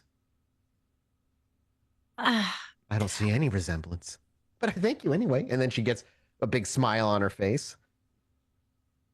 I've come to you because you... So soon. You took something from me. Well, no, I gave you answers. I know that you meant to help me, but the answers you gave me did not just remove my fear. It was the part of me that believes that people can be kind. Okay. And now you're certain. You know who you are. No question in your mind, right? You are David. I knew David that I as was described. David. I understood something when you took my wings. You took more than my wings, but those are very important to me. And I am still new, but I am still learning and at peace with this. Would you please give my wings back? And, I like them. and Maybe the I keep past. them. Why? I like them. I like them too, but they are mine. Are you sure? I am very sure. Just as your arms are yours. If I lose an arm tonight, am I no longer mine? Am I no longer myself? What if I lose both my arms? Am I now not the person with one arm? Am I a totally different person? If I lose a leg, am I different too? Who am I? Who are you? Whomever you claim to be. And I am David. Of a clan with wings that can So fly. You are your body? I am whomever I claim to be. I am very confused. She looks over to Janet. Are you confused? No, honey, I'm just here to watch. And then Janet, that is the most none of my business mom voice. And you. She looks over to Elspeth. What about you? A little confused, yeah. You did not make me better. Did you think answers always make you better? Sometimes answers make things worse. And they never get better. You simplified me. Simple is easier. Not always. I would like for you to restore me to my full difficulty.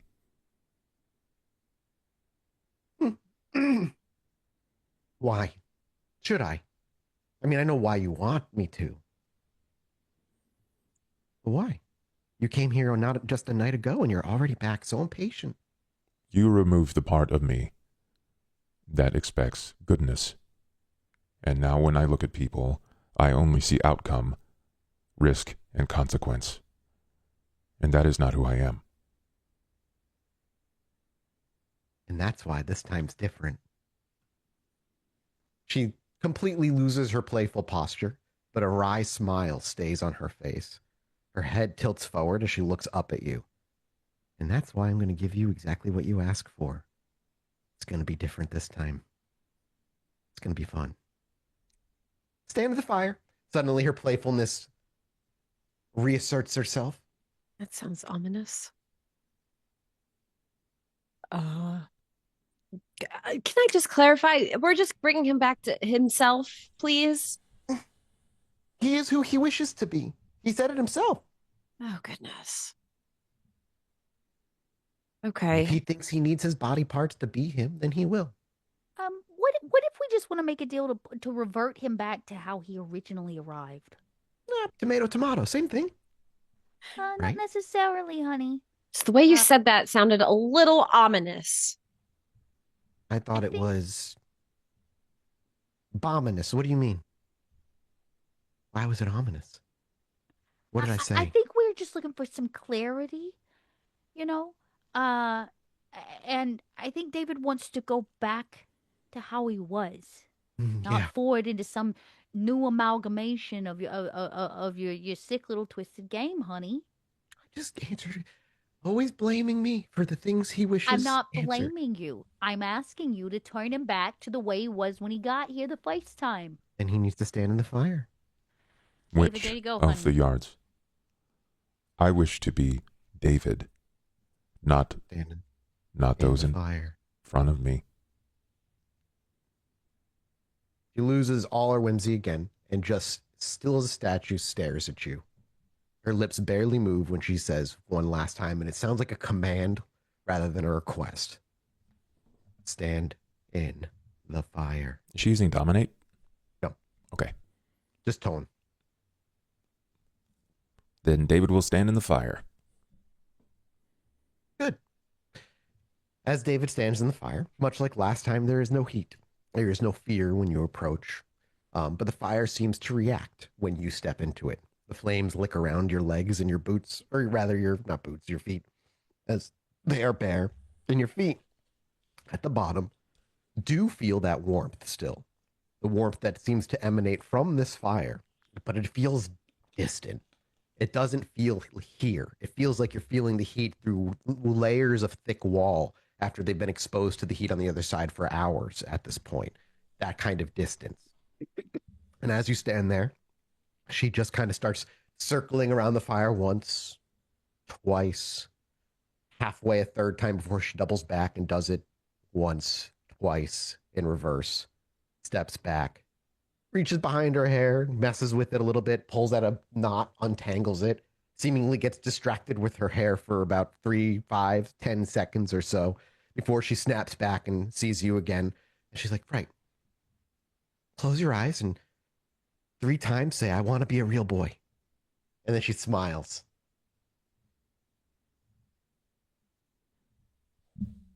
He does it hesitantly at first, but he closes his eyes and then wishes to be a real boy. She's, as you close your eyes and you begin saying it, she actually just walks over to Elspeth and just kind of leans into Elspeth a little bit as he does that. Says, he's so naive all the time, huh? He's naive, but also really smart. Luckily for him, I'm wise beyond my years. And she's kind of off leans. And as he says, I want to be a real boy a third time, there's no grand flash. There's no ripping and tearing of the clothing. There's no immense show of magical power. You simply blink, and his wings are there. Almost like they were always there. And David, you do feel your sense of curiosity, that sense of, again, for lack of a better word, whimsy, the things that were stripped from you internally.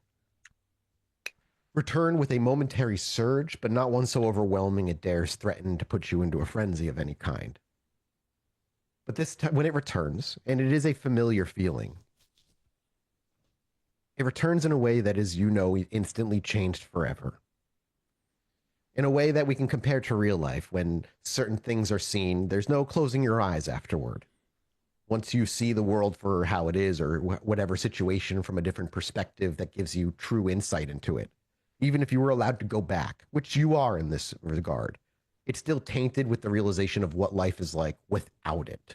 What life could be like for you in 10 years, 20 years, when you've lived in this world and truly experienced things. I mean, even in your certainty, you still experienced Elspeth frenzying for the very first time tonight. So much of the world is new, and that feeling returns, that awe and that fear of how much you don't know wrestles control back of you, but still with the tinge of knowing what could possibly be in the future.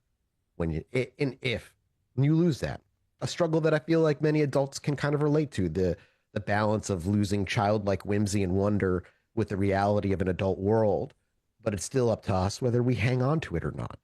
And for David, this a fresh feeling in a supernatural way. You flex your muscles almost reflexively on your back, and you can see your wings kind of each pulling forward. You see them and move them. You can reach out and touch them. And the flames never rose above your knees, but they do settle at a lower level by your shins or so. And you don't feel that warmth any longer. She smiles. He tests it. Oh. I think he's going to try to kick himself off the ground. Yeah, with a kick and a heavy flapping of your wings. Some dust kind of kicks up with some paper and plastic trash that gets pulled up with the current of the wind that pushes out from your wings. You were able to lift.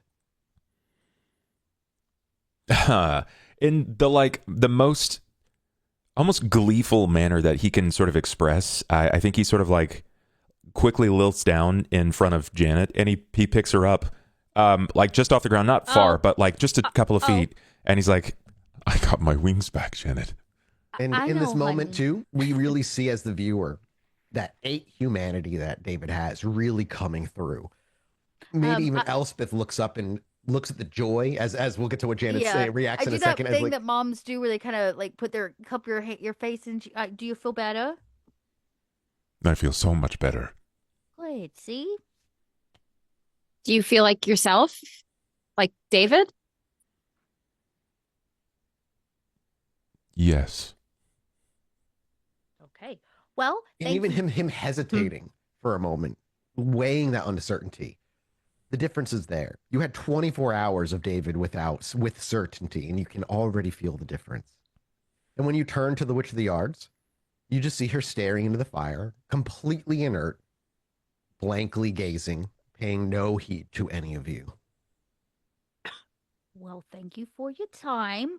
You keep the statue for measure of good faith. Come on. She's weird. Janet doesn't like you here. I'm gonna go home.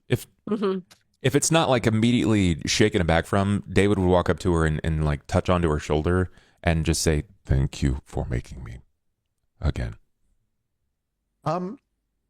You would see that she has zero reaction. She simply continues to stare into the fire. The flames reflect in her eyes. You do touch her. She doesn't wince or anything. She just doesn't react. And Janet, after that says, let's just fucking get out of here. Let's Elspeth, go, are you just everybody. are you just kind of observing? Yeah. Smiling because David seems like himself again. And Yeah. I too am ready to leave. Well, can we go the long way around? I had let's do a drive-by, not shooting, just a drive-by. So you leave the dump into the car Get in and the then car. Yeah, We got yeah, somewhere yeah. to go, and I show him the back of the coin, like, So as you get in the yeah. vehicle, and David gets in with you and all, and you begin to drive away. Is there any conversation at all? Is it just like Janet, for you, you're like immediate business? have you ever done a drive-by? A drive-by. Okay, Are we- I'm gonna take. No, we're not killing anybody. All we're doing is driving by. So don't Okay. stop. Just keep your eyes on the road. He and I'll do the rubbernecking. You just keep driving. Okay. You know how to get to this location? Yes. Yes. Yes, I think I remember. I know where I'm going. Okay, great. Well, we've got exactly 2 hours before your dinner arrives, so get on it. Okay. She drives. Elspeth a little nervous, like drive by. Drive by. This is so intense. Oh my gosh. Oh, I'm an actual gangster. Exactly. It's a pretty straight drive. Is there any conversation in the car out of curiosity, or is it a silent drive? So just from my understanding, we're just gonna go by, look at the area, and that's it. Mhm. Okay. And David, you're how you're good? You're feeling good? You probably hear it's a hearse, right? So I'm guessing it's like a mid 2000s hearse. You probably hear the locks on the inside of both doors going back up and click, down because he's click, using click. his wings to touch them over and over again. Okay, that answers that question. I'll keep driving. Remember, So- you're not looking. You're driving. Focused on the road. We're looking. Okay. Got it. Okay. You're just driving by we're the just address driving on the coin. by, Mathis. I Yeah. want to know what's on the block, what's in this area, where's it at. Like, I want to just know the deets of drive. It's a small, like commercial area with a lot of like little one-story shops or a couple-story shops, like corner marts and apartment buildings. That first floor is a store or a Chinese restaurant. Sure. That kind of stuff. And the building you drive by, the area you drive by, looks like just a plain brick building with no signage out front whatsoever to indicate there's any sort of business there. Just Any a kind of brick graffiti building. that matches the fist. So no, not on me. Well, go ahead and make me a wits awareness as you drive by. I'm gonna rouse for this. Okay. Might regret it. What's your after. hunger at? 2 now. Okay. Oh, mine's You're 4. bad. You're Yeah, you're Yeah. bad spot. You said 4, you wanted 3, a wits 2. awareness? It's okay. Janet Yeah, will but- handle Janet will try to handle this one. We'll see how I do. I got the willpower to go along with it. So 3 successes. 4 successes.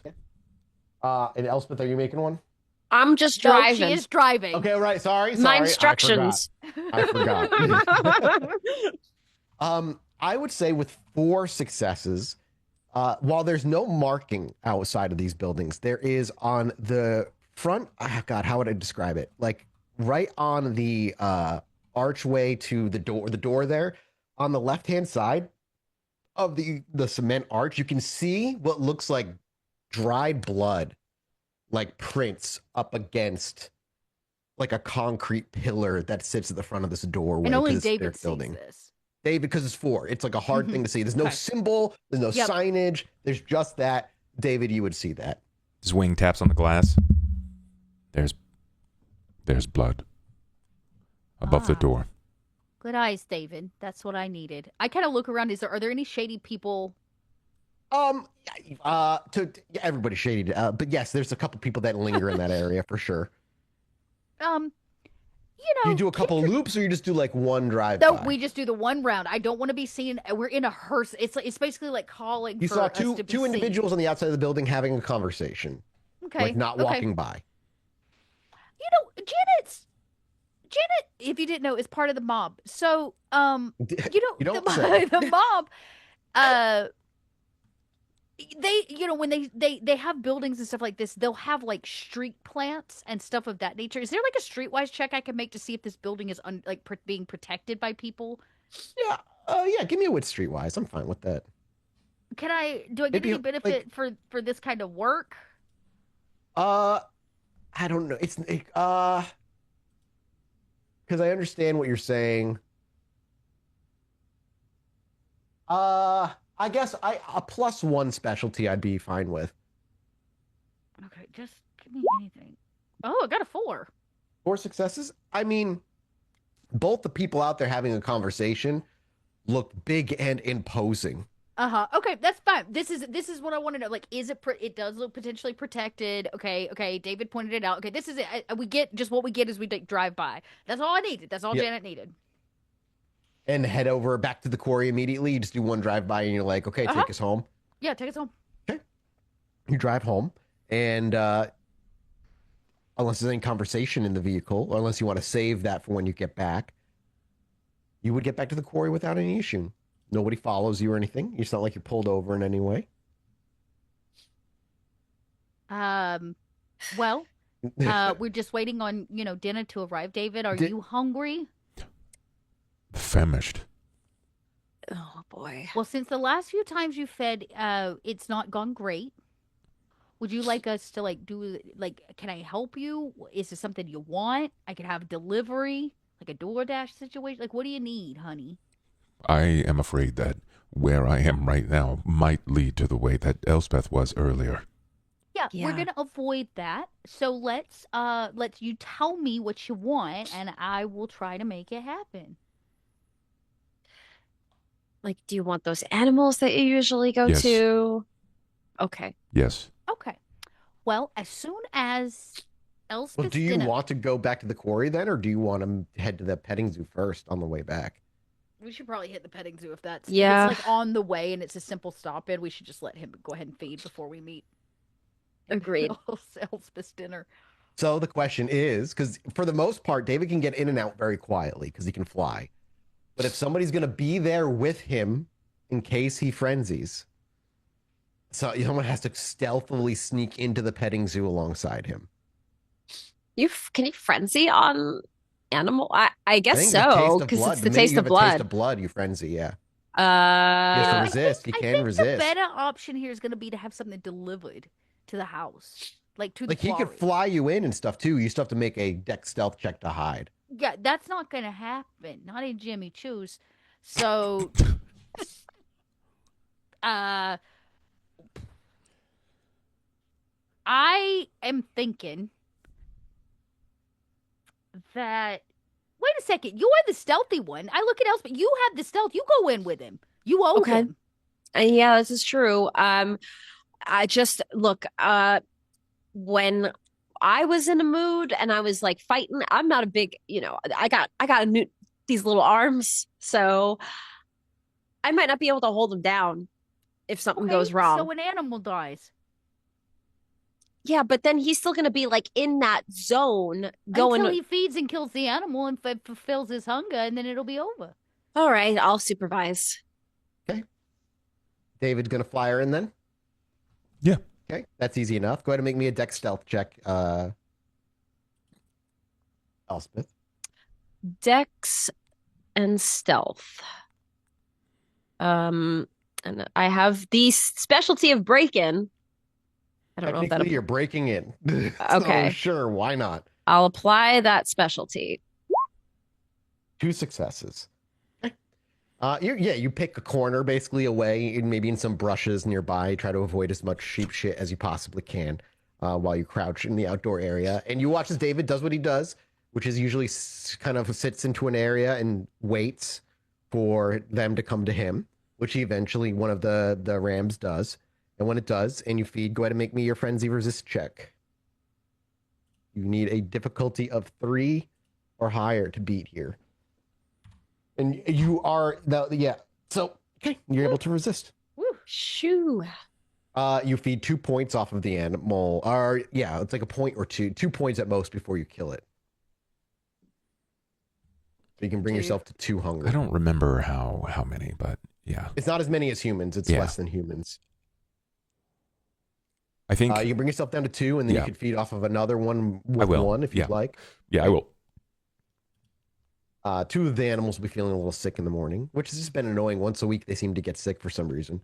Does Elspeth also take an opportunity to feed from the petting zoo while she's here out of curiosity? She doesn't have to. If she doesn't want to. She's not at 4. I'm about to get... You're supposed to get delivery back at the house. Yeah, so I'll probably hold off. Takes maybe 20 minutes total because of how David goes about this. Usually sits and waits. There's a couple times where there is like your basic security guy kind of walks by, never rolls high enough to see you while he's in there, doesn't care enough to ever go into the pens. The animals aren't making an ordeal because of the way David deals with them and waits for them to come to him. So you're very safe this entire time. After about 20 minutes, David is feeling much, much, much better and picks you up with a few flaps of the wings. You're off the ground. And before long, you're landing next to the car, which is down the street. And Janet's got the car running, and she's waiting in there, and David arrives. Has Elle ever watched other people feed like that before? I think she's seen Janet. No, she went to Janet when she went to go feed, but they did not feed in the same room. Yeah. Oh, yeah. I forgot I have the. I guess you've seen Janet feed though, because she makes fucking pulpy stuff at home. Yeah, you just haven't seen me prep to feed. No, I don't think she's ever seen someone feed like a typical kinder feeds. Yeah, it's gotta be kind of weird then perceiving that. Like you literally see him sitting down on his knees, and when a ram approaches close enough, he kind of outstretches that wing and scoops them into him. Yeah, and it's the same. It's become the same lamb every single time because they know it feels good every time you bite them. Yeah, it is interesting, especially feeding off of an animal. Elspeth maybe watches with a curiosity.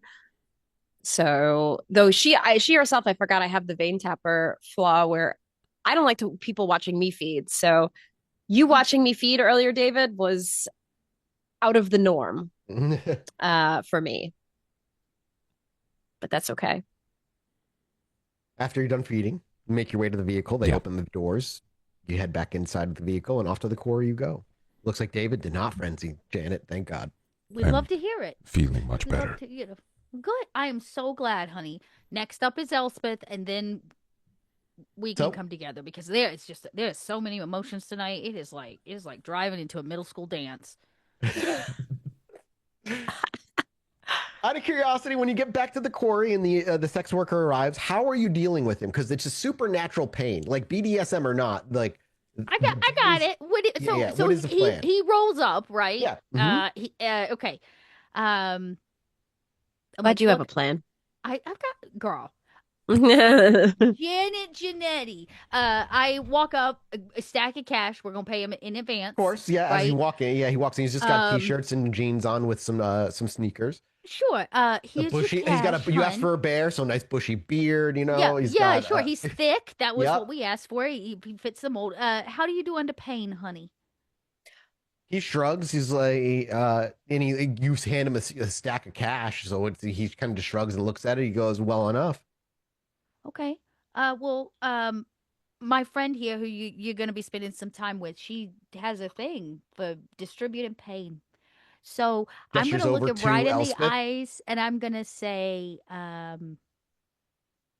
that's a lot of money. You are going to do whatever she says when she says it until she's done with you. And I'm going to daunt him into fearing. And if you don't, she doesn't want to threaten him with death. If you don't, it won't just be the money I take back. Okay. So you're just gonna Just daunt intimidate him him? and try to force him to give in a little bit to what she's going to do to try to, Sure. help bypass some of this supernatural aspect. He can't get past the pain, but so I will do, what is that? A I mean, manipulation. if you do some manipulation, intimidation. Yeah, with my daunts. Yeah, okay. He just needs to stick with it till the end. What is happening here? And what is he going to be rolling when you bite him, by the way? Resolve. Being weird. Stamina and resolve. Difficulty of? Difficulty. So it is 4, right? 2 plus base severity 2, so 4. Yes. Okay. He needs to roll well. Okay, let's try this again. My character sheet was being a little funky on Timmy Plain. All right, let's try. Yeah, there we go. Now we're cooking. Intimidation, manipulation. Okay. Oh, I only got 1 success. I'm gonna re-roll those 3. Okay.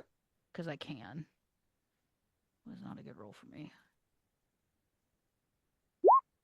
Oh, I still only got 1 success. Okay, well, I got 2 successes. 2 successes. I mean, there's a look of like, not concern, but like, this is usually not how it, like, most people aren't like warning him to go through. And as you gesture over to Elspeth, there's a little bit of confusion.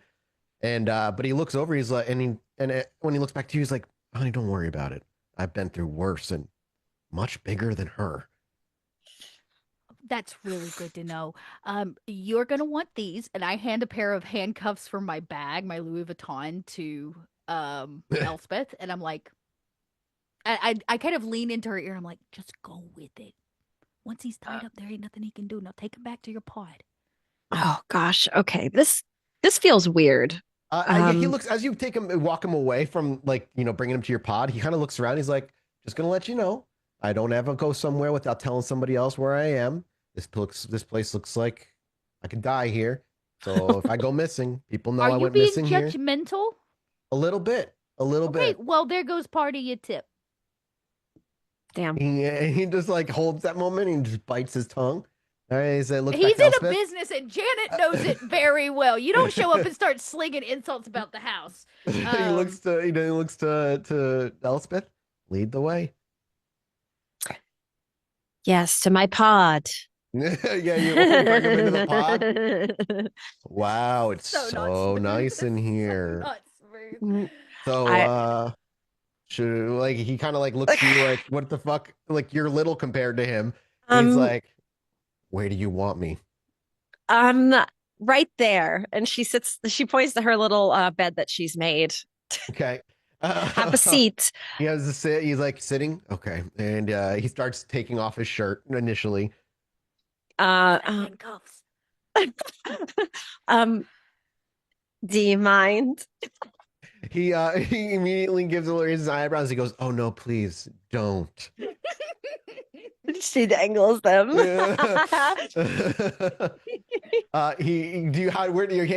you handcuffing an arm to something, a hand to something, or his hands together? No, I handcuff him together because he's gonna have to. You. Yeah, because it's gonna be a little rough. Do you want him behind his back then? Yeah, that's probably more difficult to break out of. So, yeah. Yeah, a little bit. He won't be able to like whip his arms around you and like choke you me. If he fails. Yeah. Okay. Yeah. And I just behind. Yeah. So he's like, "Oh, okay. I see. All right. Yeah. All right. No, you are little. I get it. It makes sense." And he puts his arms behind his back, and you hear them clicking shut, and maybe a little too tight. And he's like, "Oh, you mean business?" And they're probably police grade. Like, they're not even the like fluffy exactly. kind. They're like legit handcuffs. They're not fuzzy pink handcuffs. No. Okay. He got his arms behind his back. He's looking at you, waiting for you to take the lead here, Miss. I'm gonna cause the pain. She takes it like a short moment to like make it seem like she's into it, but she's really just gonna take a bite. you're out going of his in neck. maybe like She's like little smoochy smooch, that's like and quote some foreplay a little bit. You're just like kind of I playing should've along, but given you a as gag soon moment as you with it. bring your neck, oh your yeah, mouth to his neck, and you can feel the heat. You can even feel the throbbing of his pulse in his neck. You're just like, fuck this, and yeah. your fangs slide forward, and you bite, and he has to make a roll. Oh boy, and that is yes. 1 success, not even close to enough. He immediately starts fucking flailing. Do you gag him? I should have asked. Do you gag him first? Because I don't know if something Elspeth would think of. Elspeth. Janet, you got to gag. No, I mean, you can come ask Janet. She might have something for you, but you know, you gotta have like a nice floral scarf or something. Yeah, I might just gag him with something that I like as I'm doing. Like when I start feeding, I grab something a scarf. As you go in for the bite, you go at the same time. Go ahead and give me a Dex Athletics check as you try to quickly gag him as you go in for the bite at the same time. Now that's slightly better than my strength roll. Let's see. 1 success. 1 success. I mean, he's going to be in a compromised situation here, so you might say that. 1 success. I give the tie to the player. So as you go to bite, just as he's like, you go down and he's about to say something. Maybe even if you can feel the goosebumps on his neck from you breathing on him and stuff. He goes to say something, and as he does, you take your left hand, which probably had a scarf or something already balled up into it, and you just swiftly slam it into his mouth as you bite him. And as you do, still David and Janet can hear the muffled.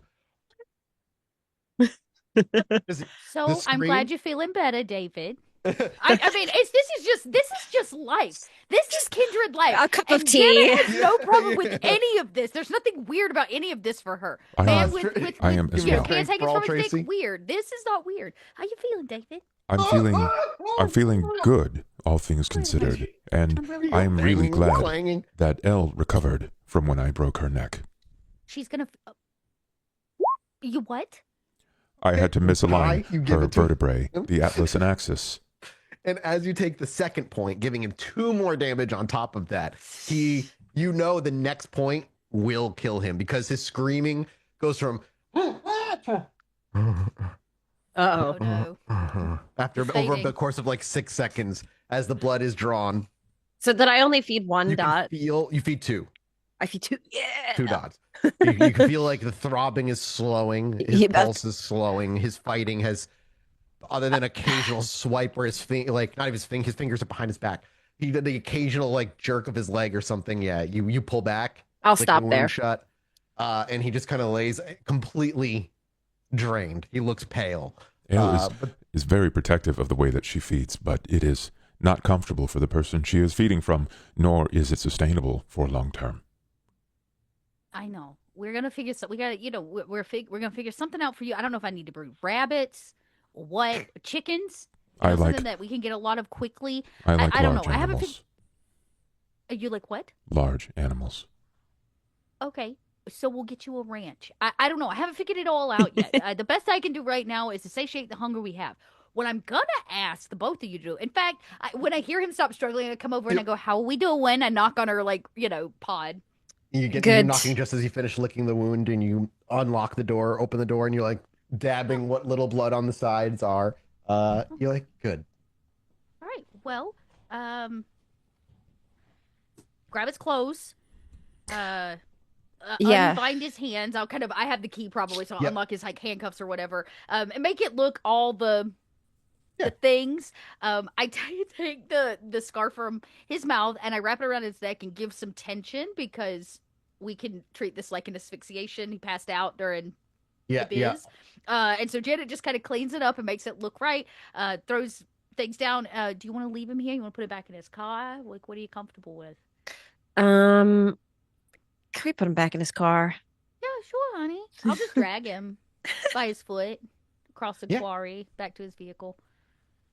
Takes a little bit, unless David picks it up and flies with him. But all in all, he eventually gets back to his car. You're carrying we're down in. Yeah, he's going to carry him up the stairs. You're going to carry him up the stairs. I'm going to carry this guy. I'm going to put him back in his car. Oh, okay. Oh, thank you, David. You're so sweet, every honey. stair is bing, bing, bing, bing, bing. Yeah. Very kind of you. Real rough night. Okay, just put him in the driver's seat. Toss his clothes in with with him. And can I check his wallet? Sure. Yeah. For what? What are you Does he looking have for? He's like a got business card for his because it's endeavors? illegal. It's illegal out in this Yeah. area, Do so they have no business card. no But business like, card? But I gotta have. Okay, I have a rough idea of a number. So then I'm yeah, gonna leave him his cash. I'll tip him the you extra can have his 100 or keys. Like, you whatever. could drive this car down the street and like leave him on the side of the street if you don't want him to wake up in the quarry's driveway. Yeah, that's probably a good idea. I'll leave him out in the middle of nowhere, just 5 minutes out or something Yeah, like that. yeah. Set it up, leave him there, do the thing. I mean, shit, I'm in his car. Can I go through his glove compartment? Is there anything Sure. good in here? Gun? Yeah, I would say, what are you looking for in particular? Like, Anything interesting? yeah. So you open up the drawer. Yeah, you would find for protection likely like a 9mm pistol in there with fully loaded, obviously safety on, of course. That's A bunch of low. documents for insurance and registration of the vehicle itself. And what else would you find in there? Additionally, you would find a picture of his mom with a little note on the back from his mom to say how much Well, she's now I loves him. can't steal from him, so I put it all back. I lock it up. I look at this poor guy, knowing the life that he lives. I tip him an extra 100 in his lap. Don't take his money. He earned it. He earned it. Yeah, I figured Um, you weren't taking the money back. And I guess I'm gonna have to walk back. Yeah, unless, so you have one of them follow you and just drive you back. But Oh either way, yeah, it that's true. doesn't We take got two long. cars. Yeah. One of them can come pick me up, and then I will come back. But Yeah. on the way back to the quarry, when we're all back together in our little car, and everybody's fed and feeling Everybody's better. fed and finally like, I think it's time that we need to have a really important conversation. The three of us. Important. Yeah, We're important. getting talked to. No. It's more of a reckoning, like a truth bomb. Okay. Okay. The two of yous are using your power too much, and you're needing to feed too often.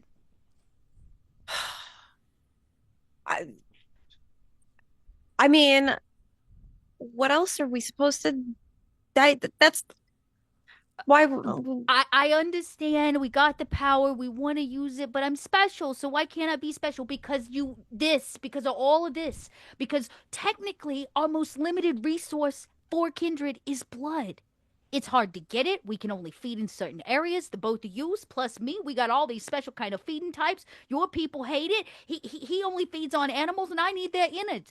The amount of body count that we could be facing between the three of us could be bad. So I'm just trying to get a head start on not getting there, I So I understand. you want to use your powers, I want you to really think and ask yourself, do I need to do it? Like your little obsession with the fires 2 nights ago? We didn't need all of that. You didn't need to be mojoing around her fire, and you wasted good blood to do it, which is how you ended up in the situation you was in tonight. I understand. I understand that you've had a hard 48 hours and you lost a little bit of your identity, so I'm going to give you a get out of a pass on that one, okay? Just a pass. But the more we use our abilities and our powers, the more blood we need. If we become a problem for the balance of blood in this city, guess what they're going to do to us? We're gonna get in Bye-bye, trouble. gone. No more Fall Guys. I do not understand why this is a problem for me because I leave no bodies. I'm not going to disagree with you on that. I'm not. But animals are also a limited resource, especially when you're taken from somebody's business like a petting zoo. So we either need to get you your own petting zoo, you got to figure out how to maybe raise some livestock, or we need we need to diversify the locations in which we can feed. So guess what? You now have an agency. Here's the number that you can call and order yourself a big burly piece of BDSM. All right? You also, I know for a fact, have the coma ward. So you got a couple options, at least for a little while. Now that you're not living under your sire's roof, you got to provide for yourself. David, I like the petting zoo. It's out of the way. Nobody ever seems to be around, and they don't have any security cameras. So I'm not going to disagree with you on that front. But we got to talk about the bestial side of some of these problems you've been having. These uncontrollable moments. This is my new for fault. Elspeth. It's new for Elspeth too. I don't like time to be like that. I have asked for something inside of me to answer, and I do not believe I will be asking for that That's in good. That's great. the interim. That's growth. Yeah. Um, um, I think we all, Janet, Janetti included, want to try a little bit harder to fight our beast and not give it opportunities to just rage, especially when we're already in trouble. You know what? 6 months from now, if you need to have an evening with your beast, who am I to tell you what to do? But for the next at least like 5 months of six, we gotta lock in. Because here's the thing: if we are truly fall guys, they're looking for any excuse to take us down. Yeah, I get it. We don't want to make anything messier, Now, get cause any more problems. that being said, I have been thinking about our next business venture because the quarry is only one of the many opportunities that we have. And I've been thinking a lot about your well, your clan. And I know that you have this real dedication to your little herb store or whatever in Salem. But we have discussed your future, and I wondered if you would prefer something a little bit closer when, say, this is done. Maybe in Boston proper, something that is yours and not just your sires and your clans, because they have an idea, but I need a partner, but I need you on board. So, expanding our apothecary maybe to the city? Sure, we could call it an apothecary. I was thinking a little bit, maybe we don't franchise. Maybe you start something new on your own. Something Okay. like a morgue. Dead bodies can come and go all the time. Hmm. A morgue. Yes. I that could be possible. I remember my sire telling me there's a lot of, believe it or not, there's a whole like political thing with morgues. Like the families who own the businesses. It's very hard business to get into from what I've learned. Not when Uh, you're in the mob, sweetheart, because there's one thing we have a plethora of, and it is bodies and a need to dispose of them. So if you want to get into, say, the morgue business, I am a suited human to begin those conversations. Or I guess it's kindred, suited to have those conversations. But I can't go into business with somebody that's going to haul tail and head back to Salem to keep selling herbs from a small house on a corner. So think yeah, about it. Those ambitions we was talking about, opportunities for you to, expand. Because the reality is, Janet Janetti is not going to live in this quarry forever because this quarry belongs to David when it's done, of course. yeah, I'll think about it. I think that's a great proposal, a great business proposal. You know, David has this. I can have the morgue. You hopefully get your stuff back at some point. Uh, Janet Janetti's decided it's best to move forward.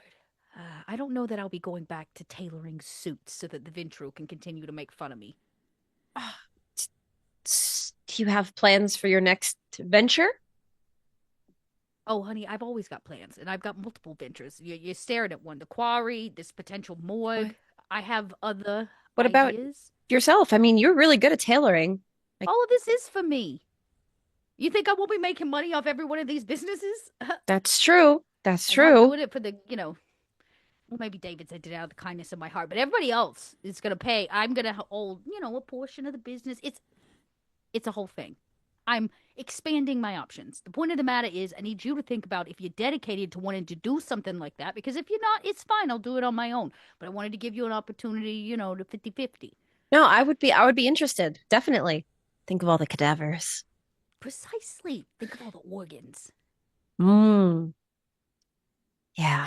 I guess you could say food source for Janet Janetti when the bodies aren't coming in from the mob. Now, none of that is helping us with our current problem,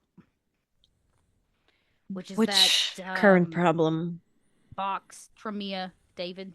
Yes. David, now that you're feeling more like yourself, honey, did you find your time with the Witch of the Yards and her little games to be enlightening? Did it help you figure out who you are?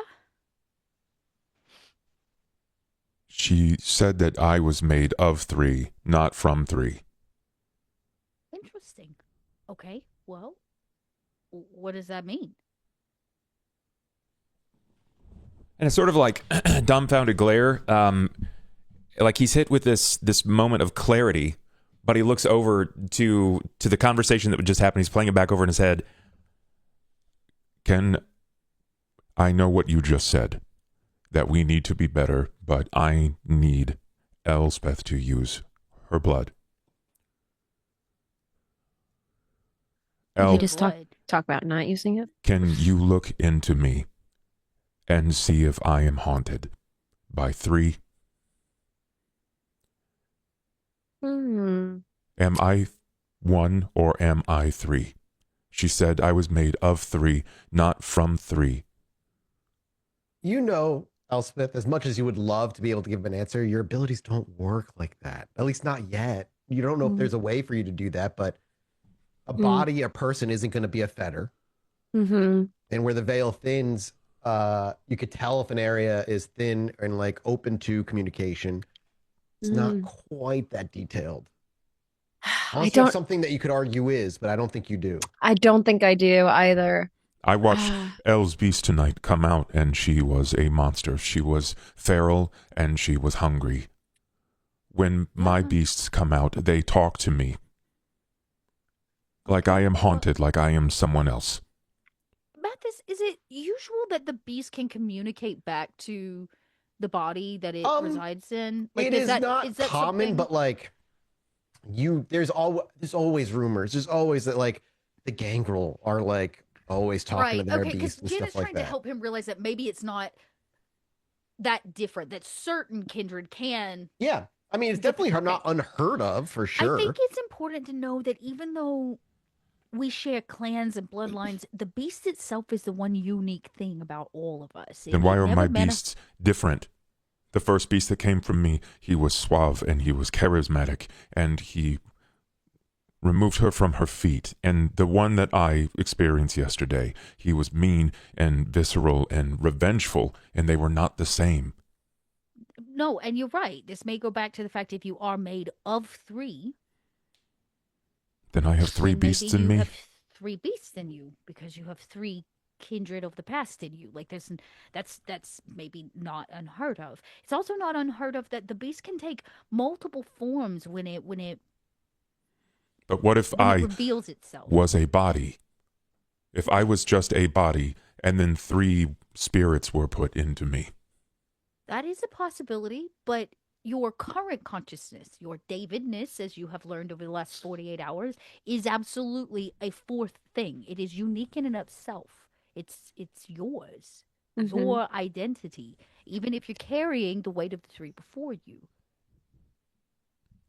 This is true. Even Mary's Adam had visions of a past before he was something new entirely. Okay. It doesn't really change your facts. It does not. If you do have 3 beasts, that might be unique in and of itself, but the idea of a beast is not, nor of it taking control. I've seen Toreador's beasts be so suave the skin could melt off of you. I've seen raging beasts from Bruja and Gangrel that'll rip bricks out of the wall. So I'm not saying any of those things are odd. What might be odd is the fact you have all 3. And if that's the case, then technically when the beast arrives, usually it's for survival instinct, whether it's feeding or something else needing to be fulfilled. So you really have like 3 backup systems, honey.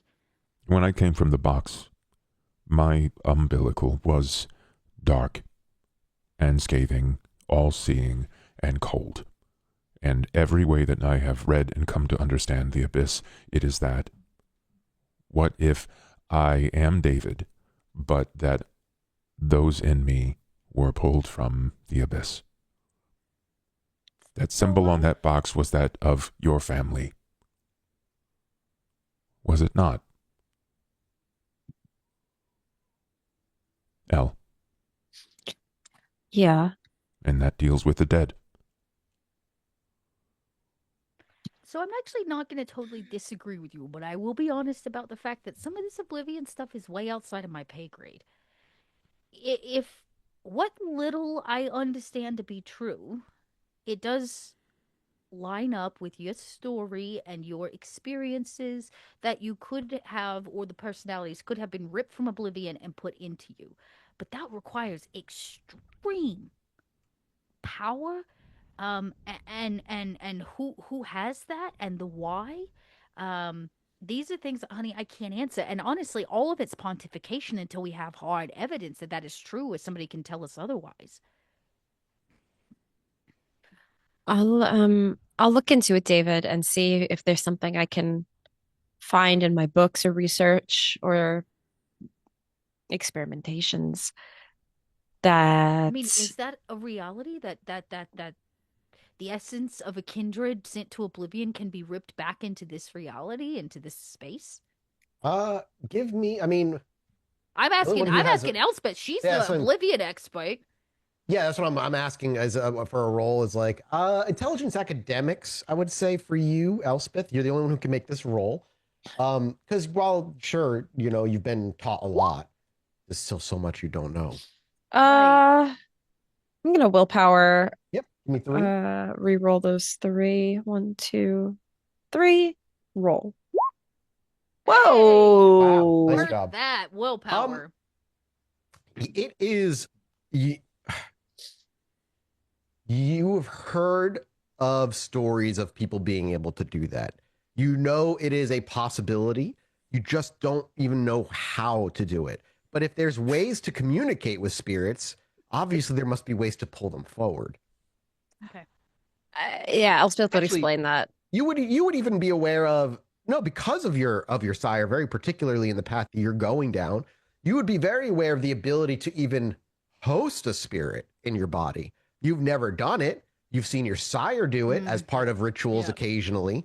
You know you can you not only pull them, but like the difficulty comes, and this is kind of what we talked about either a session or a session two ago, is the spirit or wraith, as it has to be nearby. And there's no way to guarantee that unless you have a fetter in which you can forcibly call the spirit to it and then proceed to do the ritual to bind it. So for safety, it's usually a 2 ritual process. Well, with regarding having a fetter, summoning the Summon spirit, and and then host. hosting the spirit. Yes, but it is involved. But no other clan can do it. Only Hakata have this ability to mingle with the dead in this way. So maybe yeah, Jen asked that, and all that information you're like, Well, now that you can mention you it. rip a essence back from the oblivion? So that whole thing, yes, could be possible. I don't, that is like way beyond my pay grade, but there is a way to grab a spirit and talk to it, be possessed by it, host it. So with somebody that is in fact strong enough, they could. Somebody strong enough. You know of nobody though, like there's nobody that like forced a spirit into a kindred already. There's no like what you can possess a kindred. Actually, you rolled 4 successes. What you know is possible is taking a dead human being's body, like it has to be mortals because it would dust otherwise, and forcing a wraith into that body. But that is, you've never seen your sire do that. You've only gotten whispers of it by sneakily reading some of her books when you were new and taking in a lot of information, just wanted to know. There is the potential to literally give a wraith for World of Darkness terms, to put a wraith into a cadaver and allow them to take over that body and live in that body. So it's like possession in that regard. It's just possession of a dead. It's necromancy. It's all 100. Yeah, it's all necromancy. It's what Kata are. So hypothetically, if we were say gonna do it, like let's recreate it. What do we need? We need a body to put it in. We need a body to pull it from oblivion, and that's it. Well, it requires knowing how to do that. Well, yeah, but she hasn't said that we need a fetter. Yes, we need the way to grab it from where it is, usually with some sort of object that it's very attached to. We need an area where the veil is thin. We need to make sure that it's summoned, and then we host it in the body. So But only temporarily and only in your own body. all right, so since we're talking hypotheticals, what's the reality that all of that series of events could be placed into a stasis until something happens? So let's say somebody literally carved up David's body, made him from scratch. Yeah, empty vessel. Okay? Somebody gets all the bits and bobs together. The three spirits, for lack of a better term, are on the other side in oblivion. Now we need a feta, something they're all connected to. Then they must have some wild ceremony that they put together. To say, create an object, like, I don't know, a glowing stone that you showed up with at the docks? Interesting. This house is haunted. Yes, honey, I know. It's going to be okay. You know, even haunted houses still sell on the market, so it's all right. And while you're still, again, you're young, and even though you rolled 4 for your intelligence academics, you know of nothing that can produce what David is. If he's made out of 3 kindred, you've never heard of even the body of 1 kindred being possessed by a wraith and being brought to life. But let's say that it's not the body that's possessed. Sure. What if it's the stone? The stone, put it in an object. Bears the weight of these spirits, and he put it in his chest. Or maybe the stone is the feta, and they were already there, and smashing them together made it happen. The spell happened on a delay. Maybe for Elspeth, as she's saying this, you can obviously it's like Janet has a general idea of what's going on, but a fetter doesn't host a spirit. A fetter is more like a bait on a lure to a fish that it's attached to get it to come. Actually, Janet. Yeah. That is actually, Janet. You Okay, don't know necromancy like I do, princess. Because something is going on. Like, let's say that's actually what happened. Whoever came through the haunting David had to be drawn here or already in him and awakened. He keeps talking about that moment of awakening, the birth, right? The coming out of the darkness. So there was an inciting incident. I think that this is all just another hypothesis, which is great. That's part of the well, yeah, but aren't you the scientist? Process. I need you to start, proving it right or wrong. Well, I'm writing this down as I bet she's been taking notes this whole time. Like, fascinating idea, Janet. One of our potential options here, but it still leads me back to the point that I've never seen a ritual ceremony. Well, guess what? We've never seen a David before, which tells me whatever the fuck happened to make him come into reality was not something that's going to be written in a book or on a recipe card. Well, this might be something Elspeth even thinks about. If you believe that he is potentially Tremere created, it would make sense why you don't understand what he is, because he might not be necromancy in the way you understand it if he's blood magic. It could be broken, yeah.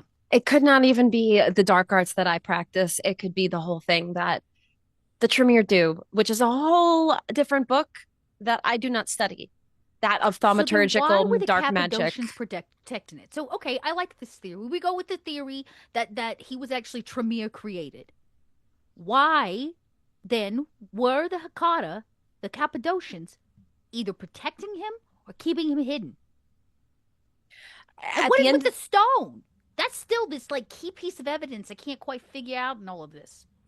At the end of the day, it's still, if David truly is haunted, as we're saying, it still touches the magic that I dabble with. So perhaps I don't think he's haunted, though.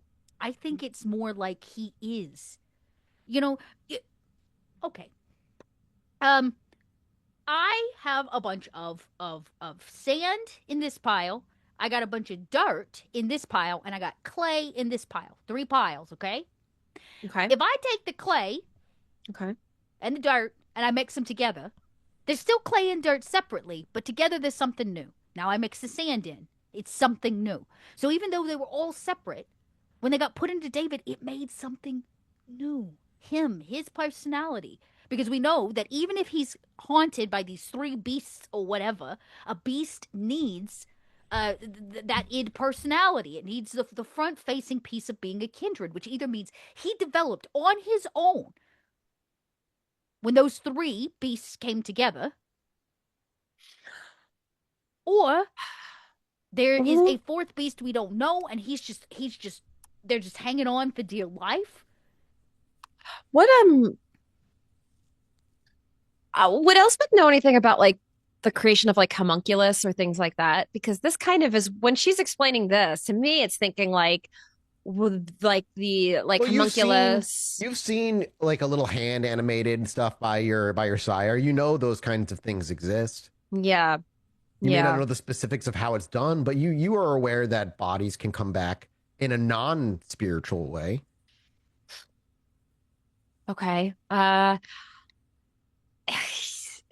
Yeah, there has got to be some ways to do what you're describing here, Janet. But This is why I really think we need to make contact with the Tremere in where's the other Hartford? location? Hartford, the one outside of here. Yes, I do think that is still a good idea. At the end of the day, I have limited knowledge to the art of blood magic, and clearly there's something Yeah, and the going witching on yard didn't here. really work out for us in that regard, did it? No. Um, so I think we should still, yes, I think that is still important for us to pursue a David, what do Tremere you think about ally. all of this, honey? We're just talking like you're not standing there, but you are. I think this will end with me bound to a table in one chantry or another. Hmm, Honey, not if I have anything to say about it. I This is know. why we're going to get ourselves a lawyer. A lawyer. Yeah, a lawyer. Do you think the Tremere are going to adhere to some? No, honey, not because we're going to take him to court, because what we need is the brain of a skis ball to help us work around the masquerade. Uh, If you think that lawyers' jobs is to actually uphold the law, it's not. It's to use it as a tool to skirt around the law to win for whoever it is they're representing, right? yeah. David has certain rights now that he has been officially accepted, regardless of whether people knew or did not know. More importantly, if we are being set up as fall guys, I'd like to better understand my opportunity and the outcome of getting out of said being fall guy. Sounds like we need a lawyer who's like in on what we're in, you know? Well, I am working on that. Okay. Uh, all right. David, I will keep looking into this. I know you want me to try to explore the powers of Oblivion and see what's going on with you. I'm working on it. But I'm Is this like a also Frosty the Snowman type situation? You know, with the hat and stuff? Like the stone is the hat and David is the snowman. And what happens when the snow melts? You know? uh Little hope truth in all fairy tales to some degree. Like, what if it's that kind of situation? Like, the stone was magic. He was entirely asleep because they couldn't get him to work. yeah. Well, you And know the where key the to stone turning on is. the key to turning on the car was the rock, and you brought it and put it in the ignition. Where is the stone? In Inside his of him. chest. Oh. That's where Okay. Magpie put it. Right. And it's just embedded in. Wait a second. Where's that motherfucker? He's here. He's Where around. I is he? told you he's around. He's like Where avoiding is he? you. He's Where like is he? setting up security somewhere. Do you shout for him? Yeah. Oh yeah. Oh yeah. So you just shout, Magpie! Get over I bet here. Magpie comes over, he's like, yeah? Hey, Leon's not here. I don't know. I just want to get in your way. I can go. I have Do I questions. need me to leave? Do you Sit need me to down. leave? Sit down. Oh, fuck. He sits. Okay, I got questions. So you remember that night that David showed up and you put the stone in his chest? Oh, God, how I wish I didn't. I mean, yeah, yes, Okay. I do. I need you to take a few deep breaths and really I want you to think back. I'm thinking. You told us Mm-hmm. that you were told to do that if he showed up. Mm-hmm. If. Did they tell you anything else about the stone, the why, the how it works? That if he didn't come back, they'd come and get the stone from me afterward. They, the same person that hired you and paid you all that money. Yeah. Interesting. I know who that is. Okay. So they said they'd come back and get the stone from you. If David didn't show up, yes. How did he know he was going to have the stone? He shrugs. Okay. I don't So think he that I didn't would- tell. So he just said David's going to show up. If David shows up, he's going to show up with a stone, Uh-huh. and you're going to put it in his chest. Is that what he told Yeah, you? but if he leaves with the, if for whatever reason he leaves, he gives me the stone and leaves, which I don't know why David would do that, but in case he did, they'd come get the stone. Interesting. So But he here's the didn't. thing. David was just let me, right? And he looks over to David, yeah, like waves that shit. Just Okay. let me do it. Okay. So that means that Siaka knew that you were going to show up with the stone. He had to know it was coming. If he set Magpie up before we ever arrived on those docks and watched David walk out of a box, and he knew that stone was going to be there as a plan B backup to the original fucking plan, he knew you and Josiah were coming with that stone in tow. The question is how and why. What is the fucking... I really appreciate that you have, like, feelings about Josiah. But she is difficult. I feel like she has the opportunity to tell us a lot more. Can I go? Yeah. Hey, if you think of anything else he said about that stone, you come and you tell me. Or tell Okay. Leon and he can tell me, but don't you keep it to yourself. Okay. God, no, I haven't. Okay. Go Magpie, do whatever it was you want. why were you surprised that I was alive? Because you weren't that was the backup. I was the backup plan. You seemed so surprised. Did you see me before I was hoping alive? you weren't. No, I was hoping you weren't going to show up. And how did you know it was me? Because nobody else knew how to get to where I was except for the guy who gave me the job.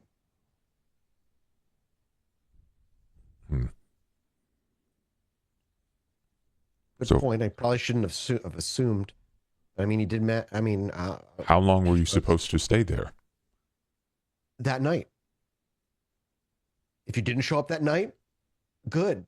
I served my purpose. I made my money. I didn't get involved. I was just a backup plan that worked out. Then you showed up and everything got worse. Janet, Not your fault. if he was considered a VIP by his city, why did they let him leave to work there in the first place? Look where? In our city, Who? Siaka? Magpie is not from here. No. Magpie, didn't you tell us that he came looking for you or something? He found you. Yeah, I dug too deep on the fucking internet. But- Caught somebody's attention because I learned some stupid magic. But we got caught by the hounds of, it was New York, New right? York. Well, And he, they said he that was sent he- back to New York. They Okay. said that he was a VIP.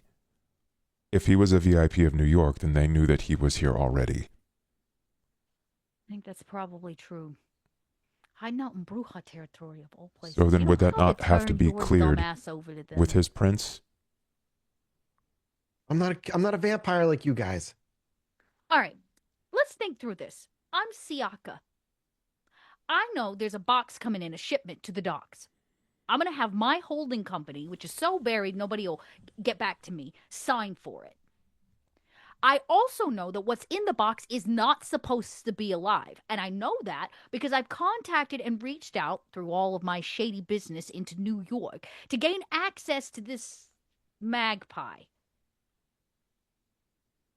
Brings him all the way to Boston, tells him to hide out. And if and only if the package that's not supposed to wake up does wake up and shows up with a stone, you're supposed to put it in the chest. This tells me that Siaka knew David's not supposed to be walking around. And if we are, in fact, the Fall Guys, he was expecting that we would put that stone in his fucking chest, and he knows that David's walking around this city. He knew that before we ever got the fucking box. Or he at least suspected it was a possibility. The problem, or at least, I guess really, the good news is, none of the Tremere seem to know what you look like. Like, they didn't know what was in the box. The real question is, how did your sire know that you needed to show up with the stone? Because remember, the rest of us, we weren't showing up to pick up David. We were on track to get a different box from the Ventru. I'm still stuck up on that. Is it like Leon? Leon sometimes sees things that haven't happened yet. No, Another premonition baby. No, I mean, yeah, he's Well, talked no, about I some of mean, I don't know if that's what it the is or not. weird stuff. Go back to fixing wires or whatever it was. Thank you for your Okay. time, Magpie. No If you think problem. of anything else we need to know, did he say anything about us, the pickup? Nothing? No. How did he reach out to you when you was living in New York before? Well, I remember I moved out and was living in Boston on my own first. And he found you here, and then Yeah. you got, and then he And- sent you back. He sent you back. Gave me, I got my money. I had to go back. How long had you been staying here? Only a couple of years. Met someone on a forum. Told me they would teach me some stuff. Who? Ended up going south. Oh, just Have an you ex. told this to Leon? Do you know the guy's No. like name, a handle, or whatever you call it? Do you know this information? Her. It's a her, first of all. Her. She taught me some basic stuff. This is where remember I told you I found out how to do stupid, useless magic accidentally because I think- But you didn't met tell me that people you knew a online. person. Why? Oh, Where do you think I learned it from? You think I just magically learned my own magic? No, someone taught me and she was hot. she was hot. Yeah, my You- girlfriend. We were going to date. Like, I moved out to Boston to be with her. Okay. You know what, Magpie? Could you give me a description of this hot Are you girlfriend? going to go visit her? No, I can't. No, Janet. I have to ask Leon just would first. like to I have to know ask who she Leon is. first. Here's the I thing. belong I'm to gonna Leon. ask you I belong nicely, to Leon. And then I'm gonna make you tell me. It's your choice. Don't do that. I can't. I gotta go. I have to leave. I'm closing my eyes. You No. can't look at me in the eyes. I'm leaving. No, I I'm gonna have to have you go. No, this is what Mar- Leon said I have to do. I have to not look at Marcus, you. Marcus, she might be in trouble. She's definitely gonna be in trouble if Janet fucking finds out. But what if I go just instead? want a description. She doesn't know about any of this, dude. I came here. She Doesn't taught me know some about any- magic. You said she taught you some magic. Yeah, because we met online on a forum, on a woman have witches a name? forum. No, Because which it's not Magpie's girlfriend. Okay, Wait a yeah, minute. Her name is. I ask. She said she was in Boston, and she Yeah. taught magic. Huh? What was the location of the little witchy shop? The night blue. The Nightshade in Bloom or something In like that? Yeah, out in Salem? And in Salem? Salem. Like, Yeah. It's not Boston, technically. Yeah, technically not Boston. was it a couple hours at best? He drove from New York to meet a girl a couple hours by car. It's probably not crazy, right? Just assuming. Well, New York to that area is about a 4 hour, 4 hour. 4 I to 6 want hour her drive. name. Oh God. Please. Please. He looks over to David for like reassurance. I'm not going to go kill her. It will be easier for us to protect She her. doesn't know any vampires. She wasn't involved in this stuff, man. She Her taught me some. Fine, name. Isabel. Isabel, what a lovely name. Can you tell me what Isabel looks like? Why does it matter? Did she do magic like you? She taught me the first thing I got taught, which was a very basic protection spell. And And then she had $10,000 of debt she wanted me to pay off while I moved in with her, and it just wouldn't work out because, surprise, door dashing all day long doesn't pay off enough of your bills. And so it just was messy. So you met her in what, like a chat room or something? And Yeah, she was like, on "Yo, a move to witches Boston?" forum, on a witches subreddit. did you ever go to the Nightshade in Bloom? Nightshade in Bloom. It is a Yeah, little. we've been to a couple of places that have that kind of name. It's a witchy shop in Salem? Salem. Maybe we went to Salem a couple times. Hmm. Why? She, Just- That's all I need to know. do Well, you just still don't- talk to her? No, God, no. Did she cut you off, or did you cut her off? That's not pertinent to the conversation, I don't think. Yes. She cut you off. I'm sorry. It's fine. You said she was in debt. Who's she in debt to? Credit cards. Really sucks. Okay, well, Yeah, thank well. you for being helpful, Magpie. Why do I feel like I made things worse? Oh, you didn't make anything worse. You made it better. You always feel that way when you talk to us. Yeah, I know. I hate it. Bye. Shouldn't you be wiring something or fixing something? Yeah. Thank Right. you so much for your undivided attention Okay. and your valuable information. Yeah. Goes off, and instead of doing wiring, he kind of shuffles to the side, to like out a little bit, stops, like looks like he's gonna go left, goes right, stops, and then just starts walking to the chain link fence to leave. You fluster him quite a great deal. Why? You I'm talk nice. faster than he can think. Well, that sounds like a him problem. I just asked very simple questions like her name, what she looked like, and he panics as if I'm gonna peel the flesh off her bones. Sometimes you do that, though. Yeah, but not the women. He is not a woman. He still fears for his own life. No, right now he still holds value. Plus, I'm gonna be honest. Have you seen the color of his skin? I don't think he's very healthy. I wouldn't want to eat his organs, would you? Don't tell him I said that though. I don't want to eat people. I guess what I'm saying is, if you are you gonna eat the sick lamb or the healthy lamb? Magpie, he looks a little. He's like the runt of the litter. If I was looking for a house cat, I'd pick Magpie. But he not really for, valuable organs and eating capacity. But as long as he's scared of me, maybe we can keep getting information out of him, because this was new information. And here's the thing. I'm still not entirely convinced that no. I'm not convinced of anything anymore. Marcus. All I know is that Siaka is far more involved, and he's either pulling the wool over our eye or their eye. He hollers out for Marcus, not to like call him back over. No, yeah, he kind of looks over his shoulder, like, really? But Did when you he have realizes- day dates or night dates? Well, I lived with her for a little bit, so kind of both. Did she go out into the sun much? I mean, about as much as I did. Did you ever see her in sunlight, honey? Yeah, yes. Okay, great. Not a kindred. Okay, Thank so you. yeah. Okay. Thank you, Marcus. And he waves and leaves.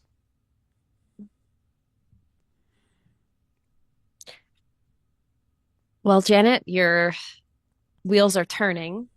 Someone let this happen from New York. Yeah, And- Siaka's got powerful friends in New York. I have zero doubt about that. We know he's already close with the Prince of Boston, which means he could probably get away with fucking murder. The prince should know. What? Should know. The prince should know that the allegations and the things slung against her from the Prince of New York, that it was orchestrated. Well, we can't prove that. More importantly, I don't want to be turning in the Prince of New York to the Prince of Boston. That's a surefire way to get your head taken. I'm not actually entirely convinced that the prince isn't in on this, or at least not being played by Siaka. If he is trying to, in fact, get a seat at the table, you need to make besties with whoever sits at the head of it. Is there not a way that we can prove that the prince is being used by Siaka? Well, I'm working on a few options. I had a wild hair idea. There aren't a lot of clans that would go up against the Tremere, and there are a few that are even interested at all. But it was made very clear when we had a little contract negotiation with the Tremere that they have, for whatever reason, a very distinctive feeling that the Ventru are interested in stealing their knowledge. What is the likelihood that that is the case, and the Ventru would also have a shipment coming in the same night as you, in the same crate, on the same dock? Do you know which Ventru that it had gone to? Yeah, our Primogen. It was his ghoul that picked the box up when Leon and Betty delivered it. Then it seems like it would be bad if I were to be seen around the Primogen. Potentially. But getting to any of the Primogen, much less the ventral one, is not an easy task. So I had a wild hair idea that now that we're out of the contract with the Tremere, we no longer are beholden to the fact we can't talk about the business that we did with them. I already had a small chat with my sire before we were banished to this fucking quarry about the fact that I thought you were important, David, and more than just a weapon, that you and your presence is a major upheaval in what could be some major political power plays. Now, of course, at the time, I had no proof, and I still don't have any technically hard proof. But the new information, the contract, their interest in this box and your arrival, these things are new information in which I could go to the Ventru and simply say, hey, if it is in fact true we want one up on the Tremere, isn't the best way to protect the thing they're desperately trying to get their hands on, find us keepers type vibes? If I can get you protection from the Ventru, and even in a small, simple way, it puts us one step ahead of the Tremere and assures they can't just snatch you up and take you and lay you out on a slab like you're worried about. Is that where you're thinking this Ventru lawyer, perhaps? Oh, who said the lawyer was going to be a Ventru? Well, the way you're talking, like keeping... Sounds like there's a lot of... If I knew a good Ventru lawyer, do I know a good Ventru lawyer? I mean, Mathis in no, town? not that our mob, that isn't necessarily mob connected, or none that would work with you. No, I'm like, just talking works for about you, just maybe. like do I know of a Yeah, Ventru sure. in this city that's a lawyer? Not really, because they're not around during the day. That's what I mean. It's like Yeah, it doesn't no. really apply to them anymore. No, the so that's not ghouls. the The best. ghouls are more of the lawyers that are being That's retained what. by Okay, a so Ventru. so let's just say if I was going to go out and find us a lawyer, I'd make it a more permanent position on the team. You know, I which see. is why I need to find the right one. I think it's time for me to let my boys go and fully realize their potential outside of the job they've been doing for me. Are you letting them go as your ghouls, no longer being I am there? considering the opportunity of allowing them to cash in on their inheritance and make something of themselves outside the shadow of their mother. Yeah. Ooh, That being said, that takes time and will be very difficult. yeah. And there would be a need for some searching and finding of the right potential replacement. Something does not make sense in my mind. Oh, If Mr. Siaka knew that I would show up to Magpie with the stone, then why did Annika have the stone to give to Elle? that's what I was saying earlier. He didn't know you would. It's why it was back up. He said if, which means he knew for a fact the stone was out there somewhere and was going to end up showing up at the docks. He had a good feeling, which means he was aware that somewhere in this city that stone existed. Somebody had it. Yeah, or at least aware that the stone. Yeah, exactly. At least aware the stone was out there and existed in some capacity. And he took a betting move to say if it shows up, make sure it goes in David's chest. And if he doesn't take it into his chest, I'm going to show up and get it myself, which means he probably would have tracked you down anyway, David, and put it in your chest. He was simply waiting to turn up. We brought the key. Elspeth brought the key to turn you on. The man at the docks, when the time froze and the seagulls were stuck, he said that I was lost and he found me. Which seems like a pretty solid explanation. Mm. If you were in fact inside a Cappadocian box, their clan has not been established for a very long time. So And did if for he whatever find the reason they were box, or did he find the stone? These are questions, honey, I can't answer. The fact of the matter is they met. We gave Siaka what he was inevitably looking for. Which means, like I said, he's fully aware. He had no plans of picking up a box with something in it. I don't genuinely believe. Then I think he was betting most of his money on the fact you'd show up with a stone. My question is this. Does Annika know Mr. Siaka Or does Annika know the man that I could not see the face of that stopped time in front of me? I think that Annika knows more than she's letting on regarding both the stone, its use, its purpose, and why you were in fact hidden away for so long. Unfortunately, I think Annika, no offense to Yesiah, has an issue forming words in ways that don't come out as queries, questions, or riddles. I can't help with that, unfortunately. She was still more straightforward than the Witch of the Yards. That I would also agree with.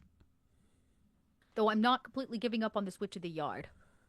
We have to find the right use for her. But that's a valuable contact. I think so too. So do we still think making a contact with the Tremere is a good idea at this stage? Or I think the enemy of our enemy is a friend. I think they know Whether where it's I am. Ventru or whether it's the other Tremere. you think who knows where you are? That I like think the the- Tremere know where I am.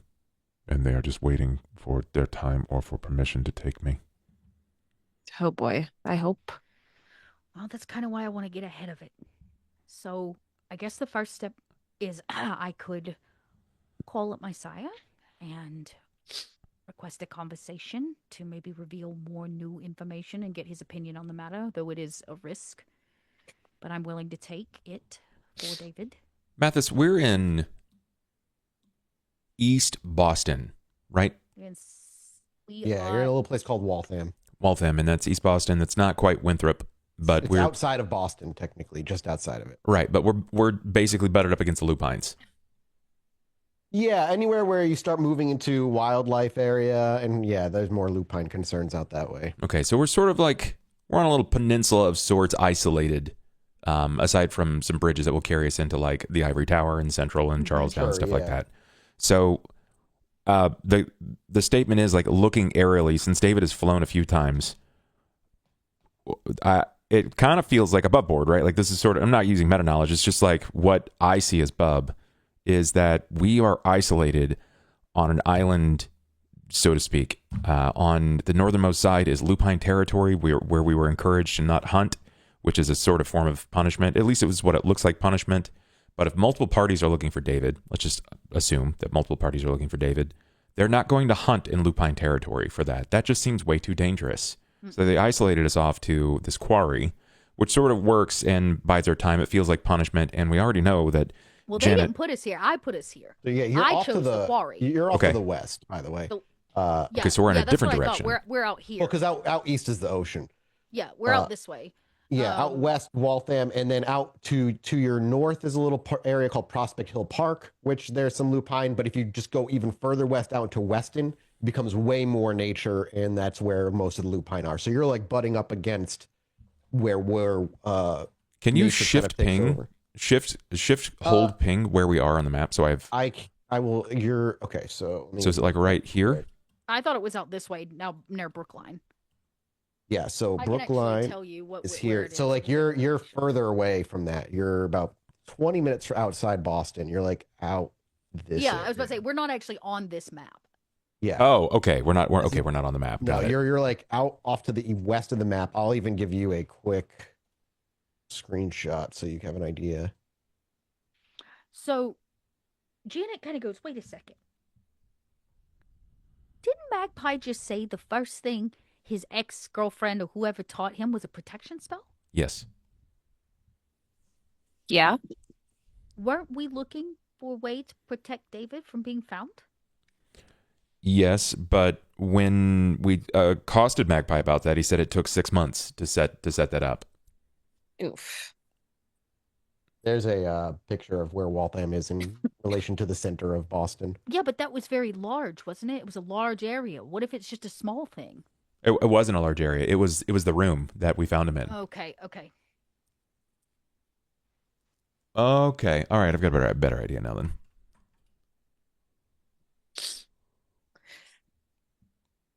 Right. I'm not misremembering, Mathis. He said it was like it took 6 months to set up in that small room. Yeah, it took him a while to set up. But was that the protection spell he was talking about, or just in general? Could have been multiple spells. Could be in general. Magpie, where is he? Oh my. He like was leaving, so he might be on the other side of the chain link fence when you call for him. He's I'll like, just kind of run up and I go, don't wait. I just got one more question. yeah, You what's said up? she taught you a protection spell. Yeah. Um, is that something that takes a while to achieve? Is it something that you put on a location, a person? Oh How does it God, work? to put that her spell up. Oh, that could probably take me about a month, give or take. Okay. And in terms of the results, does it hide like a location, a person? When you say hide, what is it hiding it from? Can you give me Uh, some deets? it prevents, as far as I understand, it prevents anyone from looking in that has, think of like scrying in a fantasy novel, right? Like kind of that prevents people from looking in that way. And then it'll let me know if anybody walks into that area, whether they are human or not human. Now, doesn't necessarily mean tells me if you're a vampire or a werewolf or fucking, I don't know, a zombie, whatever. It just tells me, I just kind of get chills over my back, and that means not human. All right. Okay. Thank you. That is very helpful, Magpie. Sure, nothing else. Nope. Go home, get some sleep. Tell Leon I need to chat with him soon. And I'll just fence everything back up and lock us in or whatever. Yep, and you do so, and he leaves. Well, I have good news. It won't take 6 months. It takes more like 1 month. And it is a potential to help. If the Tremere are going to use this box and do weird Tremere magic stuff to try to track David, we're not trying to keep him off like a GPS tracker. We're trying to keep them from seeing him. Like what did Magpie call it? Scrying, so they can't see. It might be worth a shot. It's just something at least to help us. I agree. I agree it could help. Should we David? still try to find Isabel? His girlfriend? She's the one who knows it. It's a good start. He said she was like witchy, yeah. Yeah, he met her on like some witch website or something.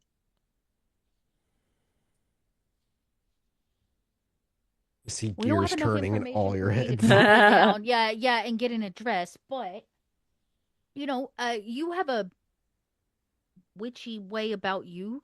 What if you started, hanging in certain circles, see if she pops up? If a girl named Isabel or Isabella shows up, Better yet, hey, could you call up the shop and see if they have customer records? If she's bought anything in the last 2 years, you'll be able to get her information off a credit card. I can track her down. But did he not just say that she had no money, and that he had to pay for everything? It is true, but it doesn't mean he didn't pay for her stuff at the shop. He did say that they had to buy supplies and stuff. I Right? can try to do some hunting down and digging and looking in circles to see Yeah, if I why can don't you just find. make a call to the shop and see if they have any customer records under Isabel in the last 2 years? Yeah, really. He said Yeah. he was only here like 6 months. Okay, I'll look and I'll see. Maybe I can go on this witch finder website and make a fake profile or something and see if I can find. Well, it's funny you say that. I was going to tell Leon to do the same thing. Oh yeah, he might have better luck than me. He's better with all Yeah, that. he could make up a fake profile, catfish somebody, the whole Yeah. 9 yards. Yeah. but and try to get in and get us some information because I have a feeling that if she doesn't have information, she will at least point us in the direction of a group of people who may be able to help us out. Yes, if they make these warding spells or whatever, um, protection spells, which is wild to me that people can do, like mundane individuals could do that. Or maybe they're not mundane. Well, it doesn't take a Tremere or a Hakata a month to do a fucking protection glyph, so True. they're nowhere. He's at the very least nowhere near power level of what you guys are. Hmm. I think the likelihood of this Isabella arriving at the night bloom is higher than we think. I would You- agree. Might be right. I'll look into it. Maybe make a call and just have them look through records and see if they find anything. And as he kind of like starting to piece this all together, like, all right, here's what we're gonna do. the thought process in the silence is immediately broken by a loud motorcycle. Oh. As Gasp. the engine comes to a rumbling halt, and you hear footsteps walking up. He gets up, he walks up to the fence, and you just hear Roman on the other side. Is Elspeth down there? You asked for me, not for you. I don't know. Is she? I'm here. I echo. He just says, I know it's kind of impromptu, but you want to go on a ride real quick? I'd love to talk. Don't look so surprised. God. I gasp. She sprints up the stairs. Don't forget to wear your helmet. Helmet? Yeah, your noggin is still. Oh, I did break my neck last night. Crap. Tonight. Tonight. A few hours ago. Wear your helmet. Okay. No, he'll drive safe. It's fine. I'm not wearing a helmet. That's so geeky. Wear your helmet, everybody. Wear your Sorry, helmet. That your safety is geeky. I head up. Yeah, you yes. head up as he's ushers you out the gate and helps you on the motorcycle. And he's like, "Hang on tight. We'll go grab some drinks, and I'd love to talk to you about." And he just kind of fiddles with the cross around his neck, implying, "Oh, it's time." The thing you've discussed a couple briefly. He wants a little bit of a deeper talk. It's like, if you don't mind, but I've got a free night. I'm at Hunger One. Janet looks over, or David looks over at Janet. She's going to use her abilities again. Janet just had a talking of like, we need to conserve our blood. And he says, but he does. He looks. He's like, if you don't mind, I know it's kind of impromptu, but I've got a free night. Not at all. Not at all. Good. Hang on tight. And as you wrap your arms around him, he revs it and he kicks out gravel as he kind of tears off into the onto the asphalt, giving a bit of a kick of speed. And as tires meet pavement, and we see the two of them ride off, we'll slowly fade to black. And we'll be back next time with another episode. And we'll Why do you guys always shake your head when I have a romance, okay? You want to know? It's because you always have the romance. Not That's one. The thing. It's like, it's always. It's usually several. Yeah. This guy showed up once in the motorcycle, and Elspeth was like, "I love God, him." my knees are drowning. Like, what? But we'll pick up next time we have Elspeth here, which is, I don't think next week, but the week after or something. We'll figure it out, but we'll pick up with that scene. And we'll be back next time as we are at the end of our time here for today's episode, everybody. Thank you also for hanging out. Thank you for supporting us. We're off to go do a mini-sode, or an after show. God damn it. An after show over patreon.com/podbynight. We appreciate you. We love you. We'll see you next time. Goodbye. Bye, guys.